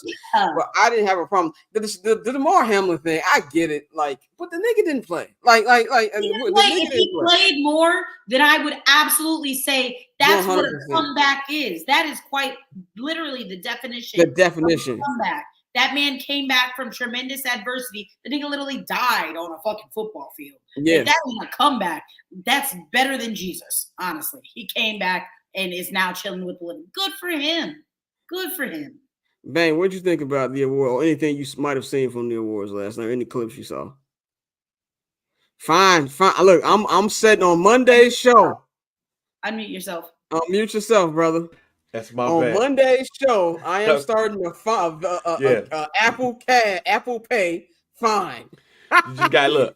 The wife called me to tell me about the earthquake, so that's what that was. So my bad. But dang, Scott, you ain't got people that love you that were calling to check in on you? No, because my mama knows if she calls me or if somebody calls me, I'm like, I'm not. Look, I done been through this 100 times. I'm yeah, that was her first one. So yeah, exactly. Man, I ain't really watched that shit. Because I kind of already knew who was gonna win the awards, so it's Tired of award. Because I work in because of the way I work and what I work in, I'm like award show out right now. Yeah, I get that. You know what I'm saying? I don't need to see no awards, no monologues, no performances by. I'm straight. But I listened to what y'all was saying about DeMar Hamlin and Joe Flacco. And there's no way, even though we joke around with DeMar Hamlin, there was no way in hell Joe Flacco was supposed to win comeback player of the year over that man right there. Now, if you want to give it to Joe, I mean, because again, he almost died. Over Joe Flacco. Like he almost died, fam. He almost died. Even though what happened in that game should not have happened, he almost died and he got back on the field. They've given it to niggas for less. Now, if you really want to do it for talent and what happened on the field, you don't give it to Joe Flacco. You give it to Baker Mayfield. Right. Okay. I'm like, you give it to Baker Mayfield. Joe Flacco, look, no matter what, Joe Flacco don't deserve this award over any nigga that's nominated for this shit. It should be Baker Mayfield, DeMar Hamlin, Joe Flacco. I don't give a fuck if this nigga was eating Thanksgiving dinner and had the itis and went to sleep, and then he got a call from Kevin Stefanski like, yo, man, you think you could play next week? Like, I don't give a damn about that shit. Like, Baker Mayfield got cut by the Carolina Panthers, then got picked up by the Rams, had to play real quick. Y'all didn't give him comeback player of the year last year for doing that shit. And he gets to Tampa Bay, and he has a hell of a season and leads them to the playoffs. That's comeback player of the year. I'm fine, but why we give comeback player? That's fine. Why we give it to DeMar Hamlin? He came back. Are y'all kidding me? Are y'all kidding me? No, this is what I'm saying. Stop. I said if it's between Joe Flacco and DeMar Hamlin, give me the nigga that got off the couch. That nigga ain't do nothing. One guy almost died. The other one just got off the couch. Okay, you see that couch right there? I got off of it. Come back, play to you. Joe Flacco was watching NFL Sunday Red Zone with us for 14 weeks and got his ass out there and led that team to the playoffs, bro. And y'all talking about a motherfucker who wasn't playing. They was already almost there. Almost don't count. They was like 8-4 when he got there. In the words of Lamar Park legend, he just had to be a game manager. All he had to do was be a game manager, and that's what he was. Look, I have no problem with the idea. Joe was lighting that bitch up. Look, I have no problem with the idea that Baker Mayfield should have won. I'm fine with that. But why are we giving it to DeMar Hamlin? Like, if he can win with whatever hospital in Buffalo award, the whatever hospital award you survived award, comeback player to me means comeback on the field. He didn't play, bruh. That nigga had 2 more snaps than me all season, bruh. Not over Joe Flacco. It would have been Baker Mayfield. That's fine. Yeah, I'll give you Baker. I'll give you Baker. I give you Baker. I'm not giving you more Hamlin. Like, either give me the dude that almost died, or give me the dude that led the team the whole year to the damn and on a team that nobody expected for that to happen. Like, nobody really expected the Tampa Bay Buccaneers to have the season that they had. With Baker Mayfield as the starter, he had to fight for the damn job. They thought Kyle Trask could possibly take the job from him. Like, come on, man. That's who should have won it. I'm tired of this. Like I agree with Baker. But everything else, keep it a bean. DeMar Hamlin shouldn't have been on the fucking ballot. Like, what are we doing here? What are we doing here? Y'all can come on, I'm going to hell. Why am I going to hell? What are we talking about? The truth. They don't want to hear the truth. He literally almost died in prime time. And that's fine. Yeah. I'm glad he survived. I'm glad he walking. But comeback player means you came back on the field and you did your thing on the field. I have no problem with you saying that Baker should have won over Flacco. But there's no way a nigga that had 2 more snaps than me should win over Joe Flacco. I'm just not with that. We got to stop that shit. And this is no disrespect to DeMar Hamlin, because if this gets clipped up, I'm saying if, like, I'm not the nigga clipping this up. When this gets clipped up, I don't have any. I'm happy that DeMar Hamlin is back to being who he is, and I'm glad that everything happened. But the nigga didn't play, and that's what the comeback play. Okay, all right. See, here's the nah. The National Football League Comeback Player of the Year award refers to a number of awards given to blah, blah, blah. A player who overcomes adversity to return to remarkable performance in the form of not being in the NFL the previous year, severe injury, or simply poor performance. By that definition, Baker Mayfield. That's Baker Mayfield number 1, DeMar Hamlin number 2. Severe injury? Fam. He almost died. Look, he can win the Jimmy V Award. This is based off of what I'm reading right here. He can win the Jimmy V Award at the ESPYs. Right? This is based off of what I'm reading right now. They basically combined NFL Comeback Player of the Year and most inspirational player, and they put that in one. If you want to blame anybody, Scott, blame the NFL. The man almost died. So based off of the qualifications of the award, he at least number 2. Getting off of the couch ain't shit compared to those two people. Now, I don't agree. Look, I'm with y'all. Without the definition. But they thought the man wasn't going to make it. They had the chaplain there, fam. The chaplain was already ready to console the family. They was ready to cancel the week's games. They was going to have, everybody wear the patch on their arm with his number. Somebody was going to get filmed with a tear coming down their eye. That's what was going to happen if that man didn't make it. So they retired his number on the ambulance. Do you know how nasty that is? If I was DeMar Hamlin, I'd be hot. I'm gonna put my number on a fucking ambulance. Nigga almost died. Don't treat me like I'm just some, they parading him around like he a miracle. He is a miracle. Damn. That's crazy. Now let me rephrase that. Wow. He is a miracle. Wow. They parading him around. And I'm not gonna say what I was gonna say. This ain't. Yeah, don't. Yeah. You already fucked up. You already fucked up, Scott. I was gonna say something wild. We're gonna let that. But yeah. Per definition, fam. Per definition. Yeah. I'm with y'all. I'm saying that per definition, that's what you give it to. Now they should separate that shit to like inspirational player and comeback player of the year. Now it should be separated. And that shit's inspirational. But it's not comeback player of the year.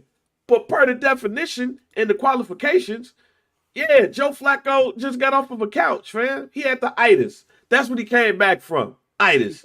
And considering what his Thanksgiving probably consisted of, which was probably the most blandest, he didn't even have itis. Yeah, he came back from unseasoned food, bro. That's what we giving comeback player of the year to? Somebody who came back from unseasoned food? Arguing, I'm not saying that it should have went to Flacco. I'm just saying when the SB storm across Los Angeles in July, and you got Robin Roberts coming up there, and they playing the nice little music in the background, and they give him the inspirational award, whatever. Fine, I'm all with it, but not for comeback player of the year. That's all I'm gonna say about that. But let's move on. I'm just gonna quickly take 2 minutes on this. Going to talk about the NBA trade deadline because we have to do that. Very underwhelming. Very underwhelming trade deadline, which I expected. Last year's trade deadline, you had Kevin Durant got traded, you had Kyrie Irving get traded, and I was actually, it was the funniest shit that when KD got traded last year, I was literally in a room with Kyrie Irving when it happened. Literally, and they had just got done playing the Clippers. It was Kyrie's debut with the Mavericks. And shout out my man Thomas, my man TPJ, co-founder H&B Media, who was like, Kyrie couldn't even sit down. He's like, hey, nigga, what you think about KD getting traded to the Suns?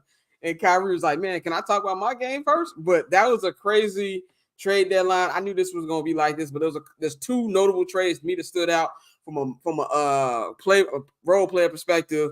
Pat Bev going to the Bucks. Hey, man, what are Chicago niggas doing? They trying to get their life right? Milwaukee or Minnesota? Minnesota, Iowa. Oh, Iowa. He is just drawing the lineage of Chicago players who go to these seasons. I think that's a good move for the Bucks because they need some defense. You know what I'm saying? So that's something where I liked right there. And then if you look at the other trades, we've got PJ Washington and Daniel Gafford are going to the Dallas Mavericks. They gave up Grant Williams, Seth Curry. If I was Grant Williams, I'd be very upset that now I have to go to Charlotte. Not that I think high about Texas because I don't, but Charlotte has got to be worse. And then a trade to me that was the biggest one here. The biggest one here is Bojan Bogdanovic and Alec Burks going to the New York Knicks. I think that's going to be a big, they're a deep team now. They're a deep team right now, and I think that's a good move for them. Bogdanovic and Burks are really starting type players, and so they're going to have a deeper team going to playoffs. Just waiting for what's my man Jalen Brunson come back from an ankle injury. OG Anunoby just had surgery. He's going to be out for the next 3 to 5 weeks. So when things come together, I think that's going to be a big move. Y'all laughed when I said that thing about Dallas. Am I lying about Dallas? No, I laughed because there's a Grant Williams joke here between you and I that I know exactly what you're talking about. I know exactly what you're talking about. But no, I think this is it was like you said, a pretty quiet trade deadline, disappointing, underwhelming. I do think Pat Bev going to Milwaukee is interesting because you get rid of Robin, you get rid of the Lopez's, so you add defense on the perimeter. But when you look at everything that you're lacking on the perimeter, it's like Pat Bev can't do everything. And I know Austin Rivers got mad when Kendrick Perkins said it, but like you need Giannis to look like the old Giannis defensively. So I mean, none of these really move the needle. Some of these trades are really like, why? You really gonna have these guys move their life for a couple months because these trades that's not moving the needle. But I mean, that's what we got these days. So much like the rest of it, much of the season has been, it's underwhelming. So we got to wait on the buyout market. Exactly. Let's get into our Super Bowl preview. We will be merging the Super Bowl preview with Cousin Dan because Dan should be coming on in about 10 minutes to that. So let's get into the Super Bowl. Before we get into the actual game, Mr. Usher Raymond album came out today, and I'm going to blame Bane because he told me this album was going to be fire. Man, Sam. Go ahead, Courtney. You're on mute again. Yep. First off, okay. I don't know why we go on to bang for what's gonna be a banger. Respectfully. Ooh. She came with your head. Bang become useful authority within this year. She said you don't know ball. All the same people that said that Diddy album was fire. Okay, hold on. Time out. No, stop right there. He might be a sicko, but that album was incredible. All right. We're not talking about his personal business. We're talking about the music. It was good. That's because he was. That's because he's freaky. He became freak man. Hey, that never stopped anybody from playing Ignition by R. Kelly. That's all I'm saying. Yeah, but that was before the internet. It was before the internet. And Ignition is a classic song. I didn't say that was a classic album. You will never hear me say any. You will never hear me say that. Courtney, next time you go to Chicago, just turn on Power 92 in the Uber. You That's it. They act like he didn't go to jail. Right. You gonna hear Kale's deep cuts on Power 92. Like you gonna hear his freestyle that he did on Pretty Ricky 20 years ago. Like that's how much you still hear Merry Christmas from R. Kelly. Anyway, I have some theories about Usher's set list. Okay, go ahead. And the floor is yours. I wish I had dramatic lighting. Okay, because I got a whole vision in my head. The floor is yours. Now a lot of people think. And this is where they get messed up about what the intro song for the Super Bowl is going to be. You never start with the go-to. So if you think he's going to come out there with Lil Jon and there's going to be, okay, dark, spotlight. Yeah. You think that's going to, no. You got to start with something quasi-recognizable to get people going. Call Mang, oh man. Yeah, sorry. To get people going. Okay, so you know what the opening song is? I'm hearing Will I Am, okay, in the distance. Oh my God. Baby, let me love you down. He could start. Can I ride 100%? 100%. I could see that, but I also think he's gonna try to get us the blacks in it right away. And I think he's gonna start with My Way. I think he's gonna start with My Way. Look, hear me out. Hear me out. I think there's gonna be majority glow stick tunes. Let's be very clear. I think there's gonna be majority glow stick tunes, but I think he's gonna start off with at least the hook of My Way. Then he probably will go to Oh My God, and I think he's going to go through everybody wants the R&B classics. You gonna get like they're giving us freaking oatmeal face Alicia Keys, so we're gonna hear My Boo. Cool. Look, man, My Boo, one of the most annoying songs of 2004, like by far. Like that's what people used to. That I don't age me. I know what you're trying to do. Yeah, it was 2004. That's remember when they had to like re-add songs to the album. Time 7. Okay, I'm old. I know. I'm not the oldest one here. All right. Yeah, that was when that album came out. I'm about to say no. My Boo was another one of those AOL music tunes. Like remember we used to download shit and they'd be like AOL music. Yeah, exactly. What? Stop, you know what it is. Okay, all right. I see what's going on here. I have my youth. I think it's gonna be like a little R&B melody with like maybe 45 seconds where you'll get the You Got It Bad, you'll get the You Ain't Got a Call, you'll get that. But the man is closing with like, oh well, yeah, you're gonna close with you're gonna get Oh My God, you might even get the DJ Falling in Love Tonight. I hate that damn song, but you're gonna get that, you're gonna get My Boo, and you might get you're gonna get Confessions, but I think it's gonna be mainly the shit that Confessions is starting this off. Oh, okay. That's we're getting him on the phone. We're getting him on the phone doing all. I have a question, bro. Does Chili watch the halftime show? Yes, she does because he just stopped fucking with her like 2 years ago.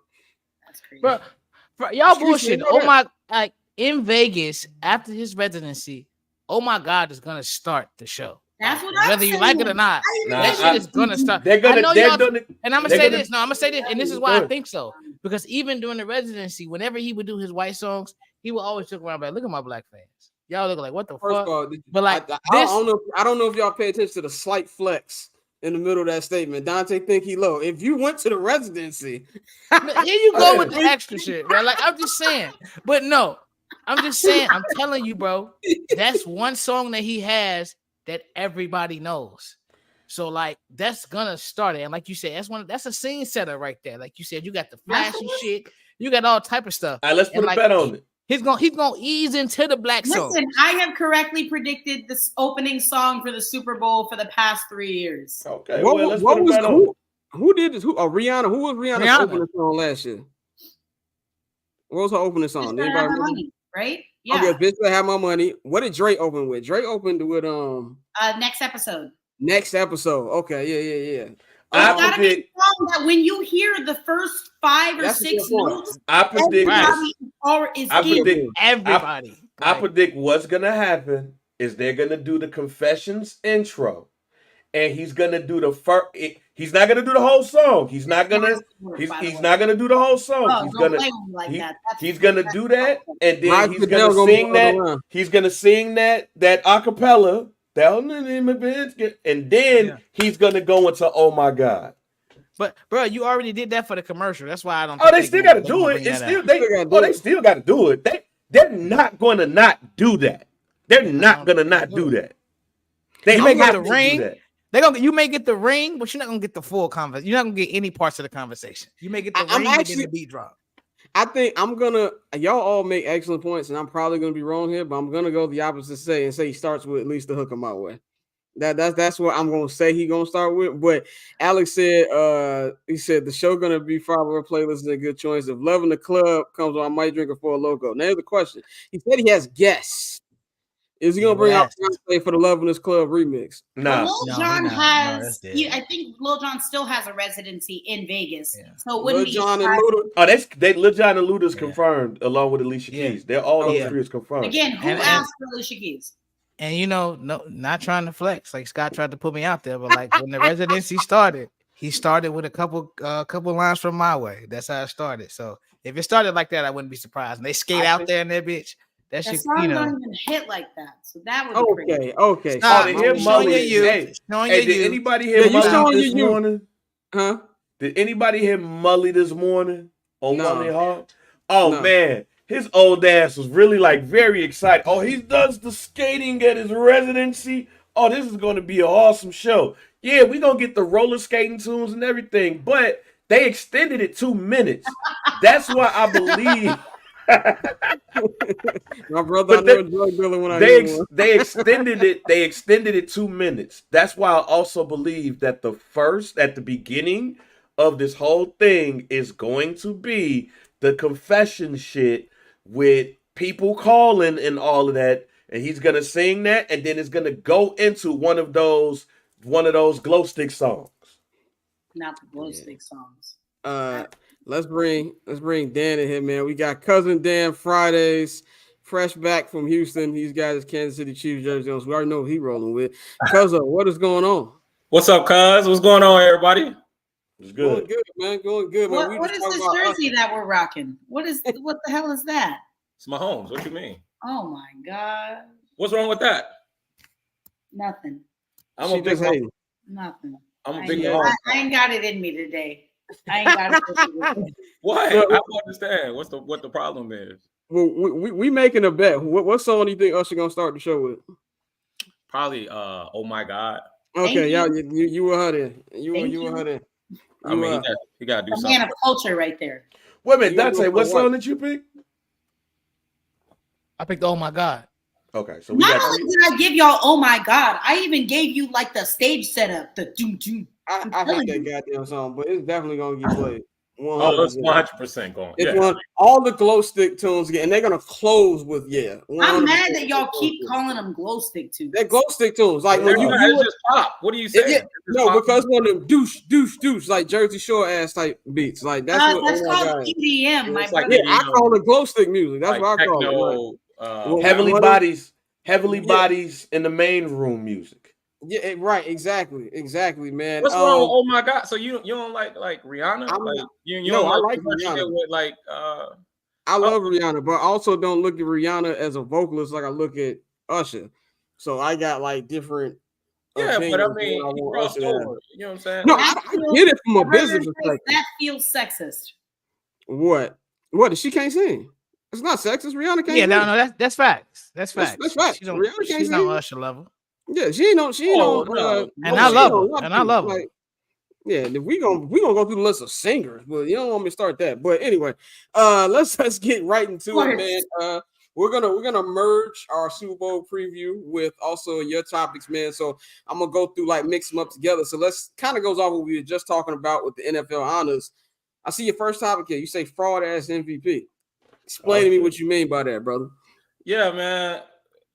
Fuck Lamar Jackson, bro. Like, Whoa, okay, goddamn. look, man, I'm coming in hot, bro. Like, I get it, you know. He's just always who he is every year in the playoffs, bro. Like, and we all knew he was gonna win the MVP, but I just feel like it's fraudulent, bro. Like, Who should have won?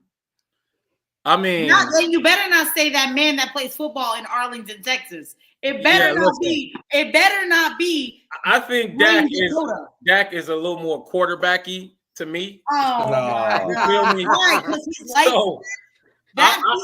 for me, if we go off the regular Let's season, be clear. I did not say this. For everybody who comments, I'm about to this is not say me. so the racism running the family. Goddamn, that's crazy. it ain't racism, crazy. bro. What you mean? Like, Lamar's not quarterbacky enough for you. no, I know why. Lamar is just not quarterbacking. I mean, bro, like, what did he have? Like 3,500 yards this year? Like, I don't know, man. No one's numbers were that good this season. No one's numbers were that fantastic. Dak had a fantastic season. Maybe by Dak standards. I mean, by Dak any had a really good regular season. stop it. So, And now I'm not even that guy. 100% by Dak Prescott standards. I mean, I'm just saying, man, I'm just kind of sick of this shit, bro. Like, okay, he's won the MVP twice, but I mean, people get mad when I be like, I still would take Josh Allen over dude. Like, I just feel like this shit is kind of fraudulent. Like, I mean, I just don't respect it. You know, congrats to him or whatever, but I'm good. Like I said, I don't really fuck with Kodak Jack like that. So Kodak Jack. I feel like, you know what I'm saying? He a fraud. That MVP is kind of fraudulent to me. I mean, I mean, I'm with you on the playoff side. I think the thing that's fucked up about the MVP awarding with any league is they give it after the playoffs. So it's like we're not even thinking about their regular season anymore. We think about, oh, this nigga didn't do shit in the playoffs. But So I think that's what that is too. But even if you look at him and Dak's regular season, Dak had a better year than dude. I mean, that's just what it is. Like, I don't care how much you dislike him. If you look at the numbers, it just is what it is, bro. Like, I don't know what else Dak has to do except not play for the Cowboys in order to get the recognition he deserved. But I felt like Dak Prescott had a better regular season than Lamar Jackson. That's just me personally. So you agree? You think Dak Prescott should play for another football team? My brother in Christ. No. I'm glad you said this. What I'm saying is, I think he's a great quarterback.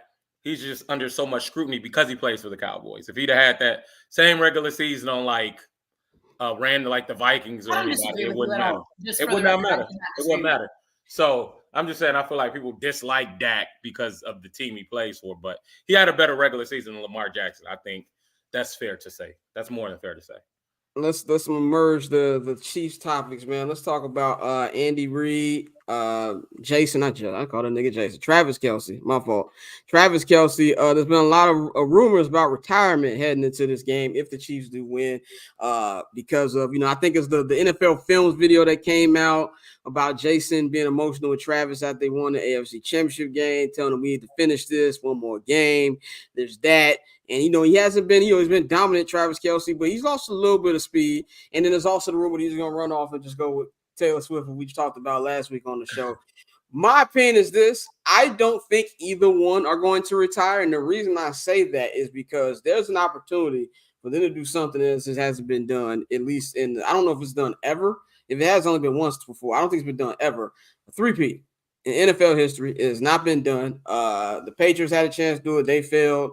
The Cowboys had a chance to do it. They failed. The Broncos had a chance. And, of course, we all know when the Niners had a chance and they fucking sent Joe Montana basically to the retirement home, the New York Giants.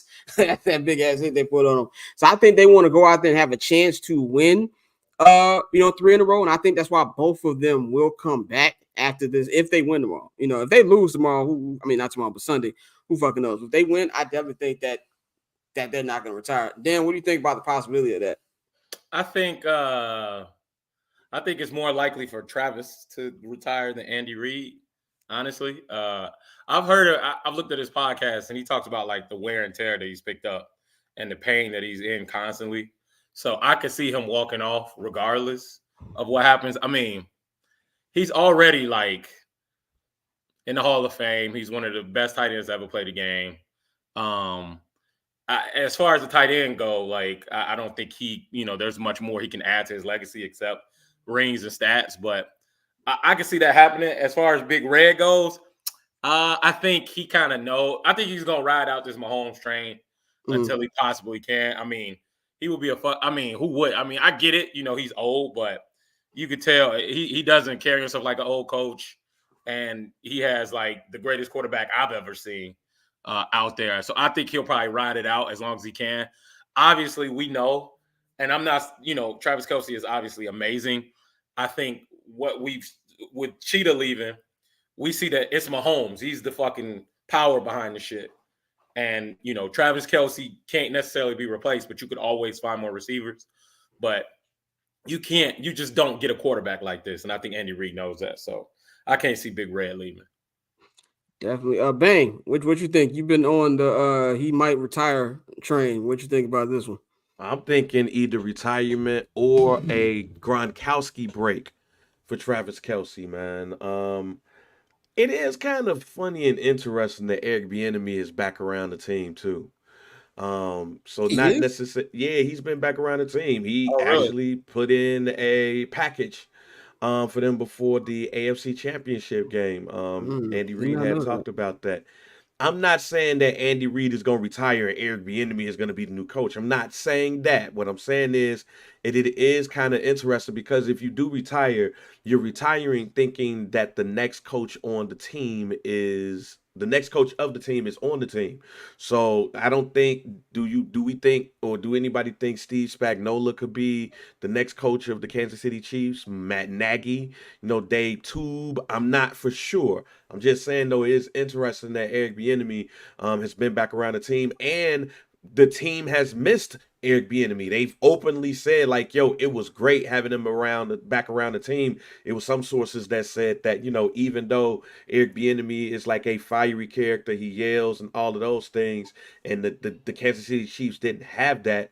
It's one of those things where it's like, okay, we missed him. You don't know what you have until it's gone, and now he's back around. So it's a little bit interesting that he's back around the team. And I could see a finesse here that not necessarily this year, but maybe somewhere down the line, Andy Reid is like, y'all ain't gonna give him no job? Fuck it. I'll give him one. But I do think Travis Kelce might be out for the year. Just want to chill out, relax, get his body right because he's a tight end and he gets beat up. I think he's too old for that, man. I think it's I old. did too. Yeah, I think he's a bit old to take a break and come back. Like, I think it's over. Our mans did it. Gronk did it too, but then Gronk also moved like me that last year with the Buccaneers. You got that too. But shout out to Kyle in the chat. This is hilarious. He said, "Don't say the N word, please." I know the N word you're talking about was Nagy and not nigga. That's why it's hilarious. That's why I didn't say his name. That's why I didn't say his name. It's like potential replacements. Hell no. Meanwhile, that same Matt Nagy that Charles said it was his fault that they were struggling. Now they're in the Super Bowl. I don't hear shit about. Yeah, because they got fucking Patrick Mahomes. I can draw plays for that nigga. Like you don't take a fucking rocket scientist. Like, now, you heard what I said, right? Somebody else was back around the team too. Yeah, Eric Bieniemy. Yeah, that too. Courtney, what's your thoughts on possible retirement for Big Red and Travis Kelce? Ain't nobody retiring. I think we're all being such sensationalists. And if this, especially regarding Travis Kelce, because if this season and the media spectacle that has surrounded him and his relationship hasn't shown you that this train is slowing down no time soon, I don't know what else to tell you. That man is absolutely going to ride this wave of fame, win or lose. Like, if the Chiefs win, it's only going to get worse. I'm prefacing that, and for everyone now, it's only going to get worse. It doesn't bother me, but it's going to get worse for everybody else. But even if they lose, it doesn't matter because he's still dating Taylor Swift, the most famous person in the world. Currently, the most famous person in the world. He ain't going nowhere. Andy Reid would probably have a better argument just because he is getting older. But again, I don't think he's going anywhere either. So, yeah. I don't think anybody's retiring at the end of the season. Hey man, that's proof that you ain't got to get your head beat in to make no money. That whole thing with Taylor Swift makes it even more of a reason why it's like, you know what? I ain't say retire. I said, man, let me just go ahead and take a year and chill out and relax. I'll do all these damn commercials. I'll still get bread. They'll still have me back. I'm gonna go ahead and chill and relax for a year. Dante, what you think about this, man? I can see Kelce taking a Gronk break and really riding this world tour out with Taylor. As far as Andy Reid, I don't think Andy's going anywhere. I think he's not going to leave until Pat leaves. And I think, like you said, with Kelce, it's really a thing where it's the wear and tear that starts to add up. So you got to ask yourself. But at the same time, do you want to take a break and come back when you could just ride it out and then be done with it, whether it be 1 year, 2 years, especially if they win? That's why I think the results of the game are going to determine a lot, especially on Travis's side. Andy, he'll probably stick it out, ride out with Pat Mahomes until he just can't do it no more. But I think with Travis, you win tomorrow. It's like I said, take you a break, hop on that jet, go with Shorty, finish the world tour, and come back after next season. Take you a year off. Now we bring up Taylor Swift, who is I'm rooting for this to happen because I am an agent of chaos and I want nothing more than Sunday night. You got the Getty images, you got the Instagram NFL, and it's got Taylor Swift kissing the Lombardi Trophy. So I know it's gonna make the internet angry beyond means. Now I can't wait for it. As a self-proclaimed Taylor Swift stan since I was 14 years old, I can't wait. So I am a Swiftie. You said you're a Swiftie too. Good. Yeah, so that brings me into my next topic, man. I'm a whole Swiftie. I don't listen to Taylor Swift, man, but like it's just kind of crazy to me. The fucking Chiefs and Travis Kelce and Mahomes, they were successful before Taylor Swift. So I just find it hilarious that like the black community is like up in arms and shit every time Travis catch a pass or do some wild shit. They show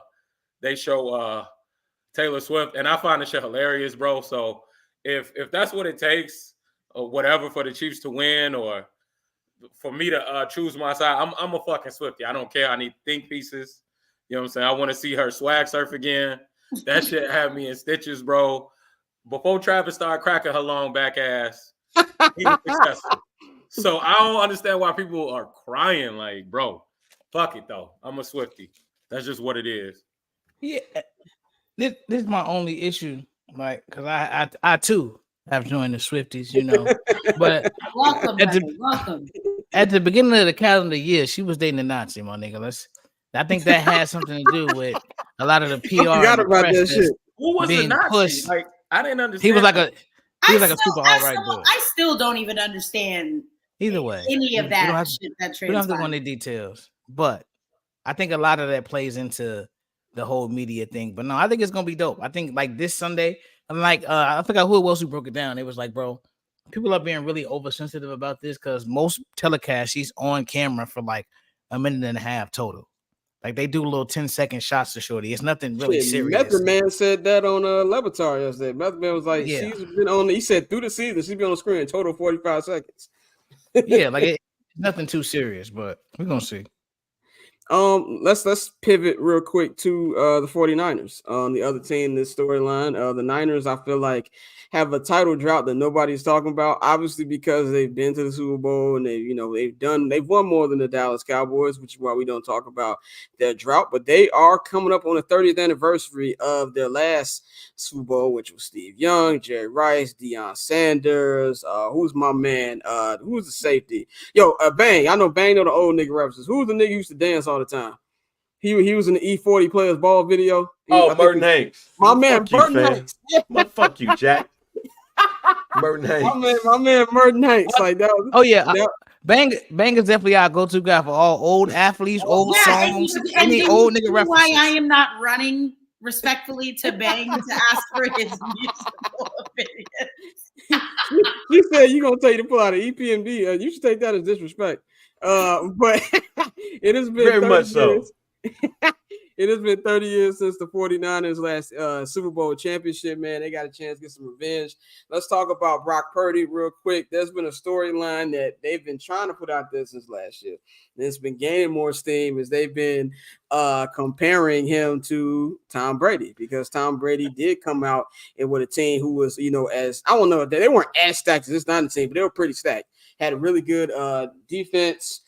Things like that. And Tim Brady didn't have to do the things that he had to do later in his career. So I feel we just had Randy Wilkins on earlier. He said he doesn't think the narrative about Brady will change that much.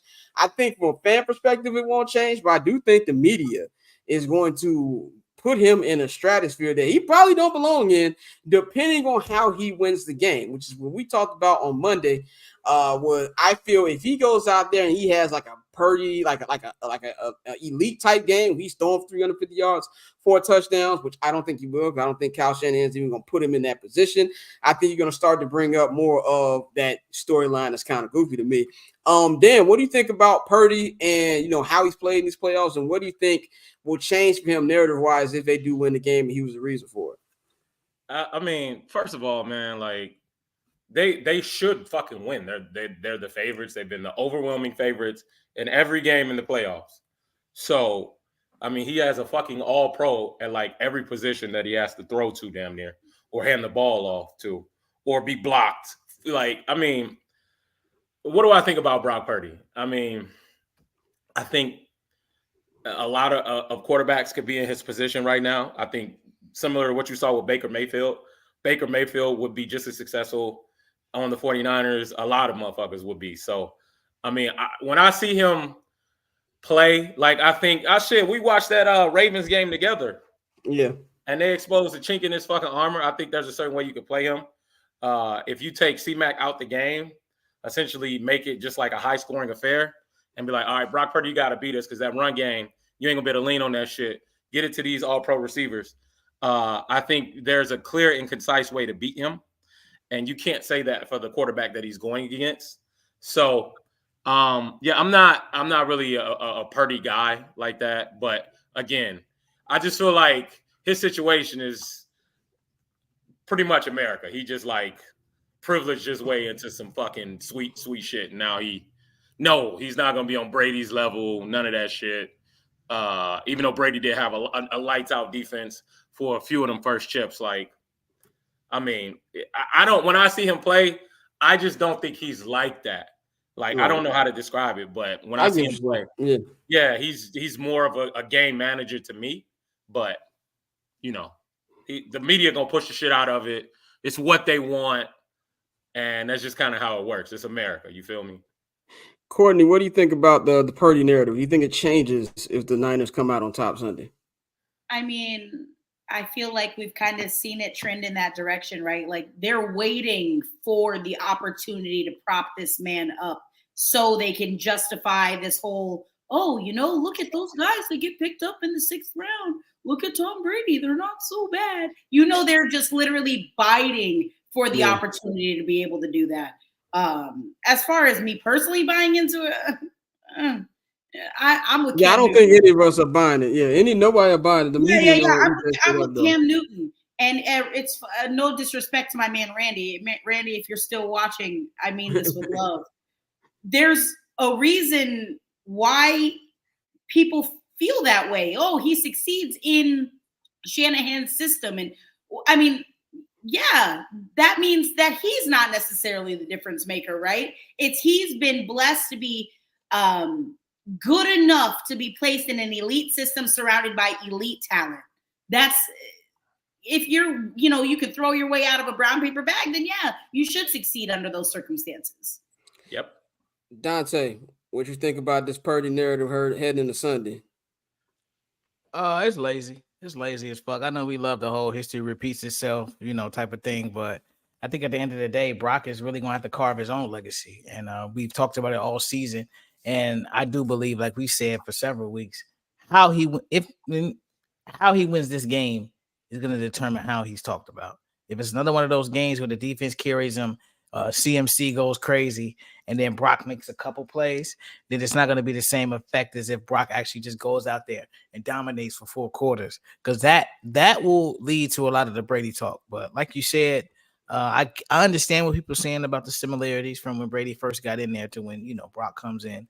But no, I think it's just lazy. It's something that, we do this a lot in sports where you got to think people will run with this narrative for a minute, but God forbid Brock Purdy gets hurt or Brock Purdy becomes just, mediocre, then they'll quickly forget about this shit. Yep. Bang, take us on this topic.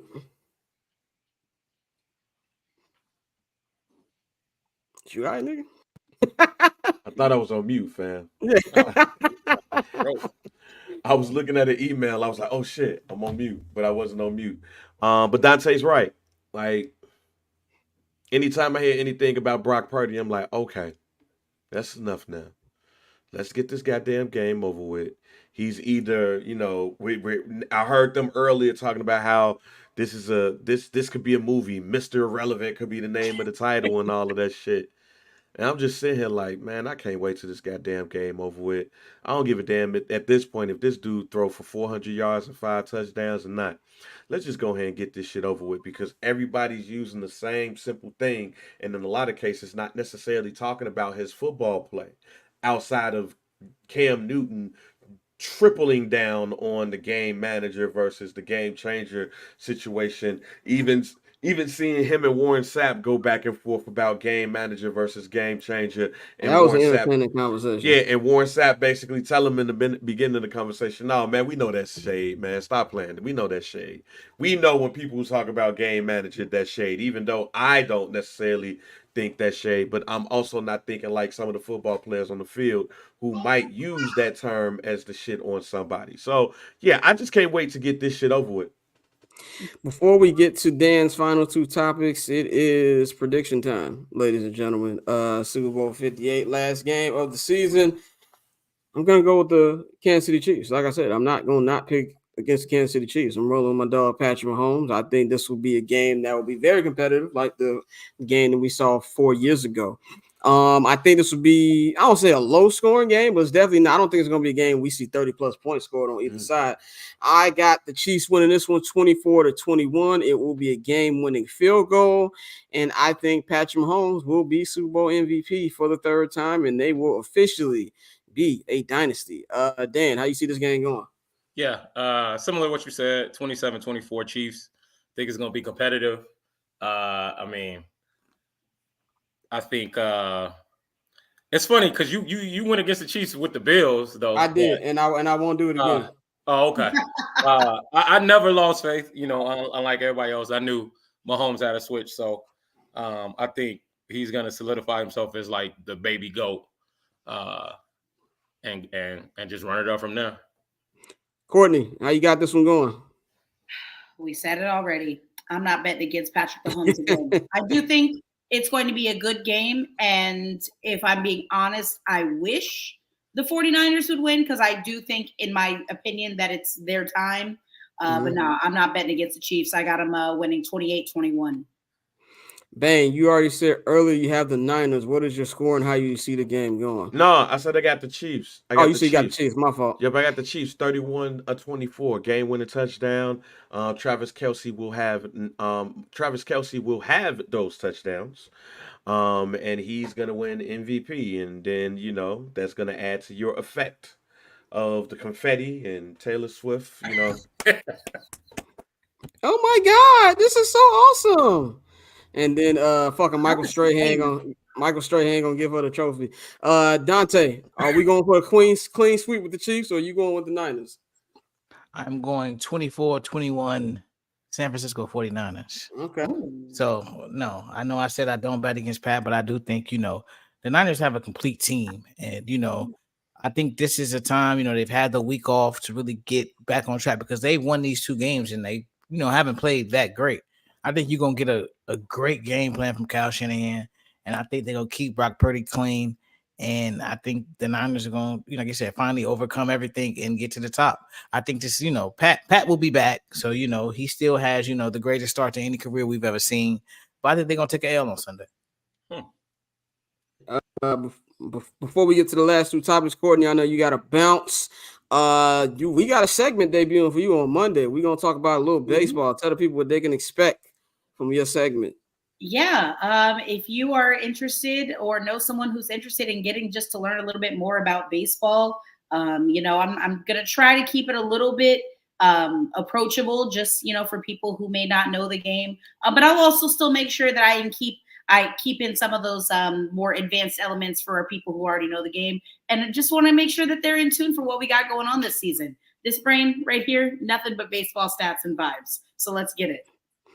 Definitely. You can follow her at 1-800-CALLER-BRO on all social media platforms. You have a good weekend. We'll holler at you on Monday, G. Cheers. Go Taylor's boyfriend. Now we got 2 more topics. One is perfect segue to one of your topics, because as I was scrolling social media, I saw that Micah Parsons, who has been talking a lot of shit in the media, was on Radio Row. He said he doesn't think that TJ Watt is a top 5 pass rusher in this league. Now, yeah, he just said this. I just saw it on Twitter, and TJ Watt was tweeting about, he's crying about not winning Defensive Player of the Year. Now, you put on your list, shut the fuck up, TJ Watt. What do you think about what do you agree with Micah? No, I don't agree with Micah at all. I think TJ Watt crying, like, bro, like, if I had the choice between you and Myles Garrett, I would not be dissatisfied with either of you. Pause. But like him going on there crying, it's like, bro, Myles Garrett is a fucking monster, dog. Like, what are we doing here? And he didn't like really have a actual quarterback all fucking year. You know what I'm saying? And that defense was still lights out, like keeping them in games that they shouldn't have fucking been in. The Steelers was just kind of like just lucking their way into victories and shit. I don't want to, like, come on, bro. Like, TJ Watt, like, you're great. You'll probably win the award again. But, like, dog, you got to give it up, man. Like, stop it, bro. Myles Garrett had a fucking amazing year. He's a monster. He deserved it, bro. Don't go on the internet crying, dog. Like, that's just lame as fuck. Yeah, I'm with you too. And they give the Watts fucking everything. So it's like you'll be Everything. all right. You'll be all right for not winning this one time, man. Right. Like before we get to your last point, I know you are a Kobe fan. What did you feel about the Kobe statue? Do you like it? I mean, I like it. When I seen it outside, I was like, "Oh, okay, it looks much better." I believe that's what he requested, right? Yeah, that's what he requested. Yeah, No fucking statue like actually looks great. yeah. Like I knew people were gonna fucking hate it regardless. But I don't have a problem with it, man. I mean, they could have did the face a little better, I guess, but it's a fucking statue. None of them statues like actually look flawless. The only flawless statue is like Jordan's. But that's because he has like a signature pose. You know what I'm saying? Yeah. Like, it's damn near impossible to get that wrong. You're not even really looking at the face. You're just looking at that Jumpman silhouette. Jumpman. Yeah. You know what I'm saying? So it's just like I can say that I don't really know how the face actually looks because I've never analyzed it that close. But that's what they do with all other statues. But I thought it was cool, man. You know what I'm saying? Like I didn't really have a gripe with it. You know what I'm saying? 81 points. I mean, motherfuckers always gonna talk, man. So just let them. But I ain't had no huge issue with it at all. Well, let's get to your final point for the day. Go ahead. Yeah, my final point, man. This 65 game shit to win like major awards, I think that shit is kind of stupid. And let me explain why, man. Like the NBA in itself, the commissioner, the league has created this fucking like expectation that only rings matter, right? Yeah. Fucking Adam Silver, I watched him say on a fucking interview, like they asked him, do you think, I think it was him and KG, and they was like, do you think the new rules have made the league soft? Like, what do you feel about that? And he was just like, basically the old rules with a player like that Cup that shall not be mentioned that y'all like so much, he wouldn't be as successful in a physical NBA. And so he feels like people want to see the 3-point shot, blah, blah, blah, blah. So I only say that to say, like, if you set an expectation that only rings matter, that the regular season is not that huge of a deal, everybody want to be like Mike, everybody got to get to 6 rings. What the fuck do you expect? Motherfuckers not going to take it serious. They're going to load manage. They're going to sit out. They only going to fucking play when it matters. And I don't agree with that shit. I think that shit is bitch made as hell. But I feel like setting a 65 game precedent, it's just going to end up being some bullshit. Like, obviously, Embiid was clearing away the best player in the NBA this year. Hands down. Like, he's not going to get that award now. So we'll see if Joker makes it 65 games. You never know what the fuck could happen. But what's going to end up happening is you're going to get random motherfuckers who just happen to make it to 65 games, winning MVPs and shit. So that's my final point. Yeah, so you don't want to see people like Jalen Brunson winning the MVP? Hell no. He's not the best player in the fucking league, dog. What about Shea? What about Shea? You have a problem with Shea? Shea Cole. Because he's probably the one. Shea's not better than Embiid. No, he's not. But and I think with the 65 game rule, I think they had to do something because the fucking, and I agree with you, but the Clippers, the Clippers, they were in a whole bunch of other teams sitting out. The Spurs invented the shit. So like that, I feel like there was I do feel like the incentives, like their money, I don't think their money should have anything to do with it. Like I understand why Tyrese Halliburton rushed back. I'd hoop on one leg if I had $40 million on the line. So I definitely understand that, man. But Cuzzo, always good to have you on. Let them know where they can follow you and get in tune with you. At Dan_Glorious on Twitter. That's all I got. Definitely, Cuzzo. We will holler at you next week, bro. Have a good weekend. Yes, sir. So we are going to close up this episode with my Goofy Mog of the week, which is something I enjoy giving to people who did goofy shit this week. There was a couple ways I could have went this week. I could have went the Steven Jackson route with the shit he said about Austin Rivers, and I'm not going to say like I'm some Austin Rivers fan or anything, but I mean, come on, he invented like the damn high school mixtape, damn near. That's how cold Austin was coming out of high school, and it just felt like Stack Jack was like dick riding LeBron with the comments he said. But that's not going to be the way I'm going today. I'm going to go with, basically, Kobe Bryant, statue complainers, and this is the reason I say this. only on the internet, when you have the wife of this person say, my husband picked this statue.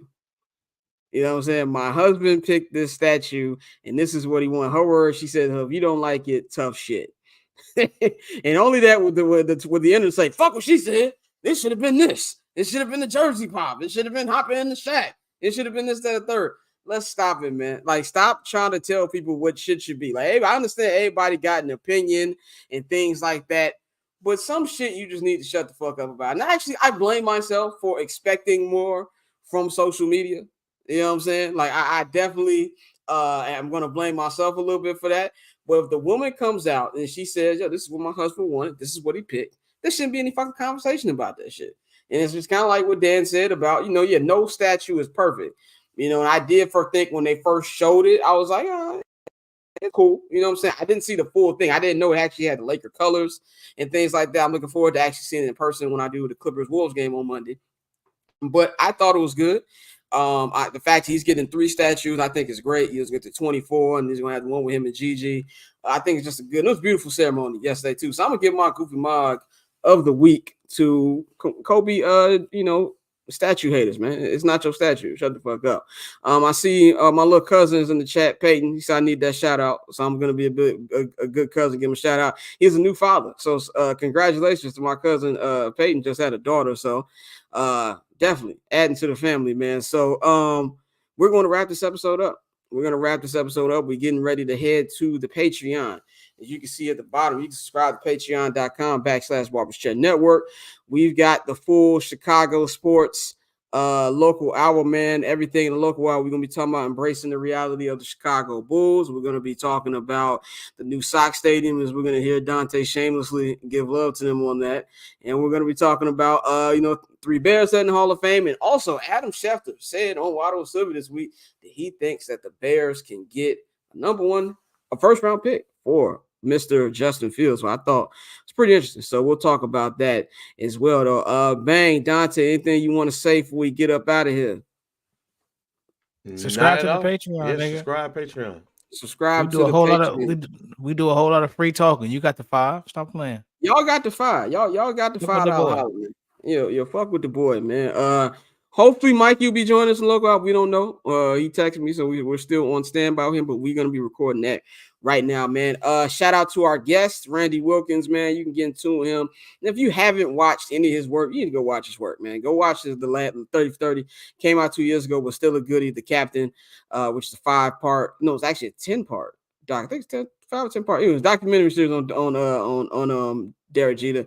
It's on ESPN Plus right now. You can check that out, man. Monday we'll be back. For all you Bears fans who didn't want the spotlight of the NFL world on you, in the words of Vanessa Bryant, tough shit, because that's exactly what it's going to be. Starting Monday morning, we're going to have a jam-packed show talking about the Bears. We're going to recap the Super Bowl, and we've got Adam Johns, who is the Athletics' own. He'll be joining us to talk about everything going with the Bears, man. And since we're going to be showing 5 minutes of that interview live on the show, we're going to be pre-recording, and the rest of that will be on the Patreon. So if you want to see that, like we just said, patreon.com/Barbershare Network. Y'all can follow me on Twitter and Instagram at Barbershare Scott. You can follow my company, the Barbers Chair Network, at Barbers Chair Net on Twitter and Instagram, man. You can follow this company that you're watching the show on right now, H&B Media. Shout out to Pavi, shout out to TPJ. You can follow them on Twitter at H&B Media TV. You can follow H&B Media on Instagram at H&B Media. And, of course, get in tune with our sponsors. That is Pillars, man. Pillars Club. You can go pillarsclub.co to order all your gear on there. And also you can visit one of their 4 stores in the Chicagoland area, man. Y'all have a great Super Bowl weekend. Y'all enjoy the time y'all spend with y'all family and friends. And we're going to holler at y'all on Monday, man. We up out of here.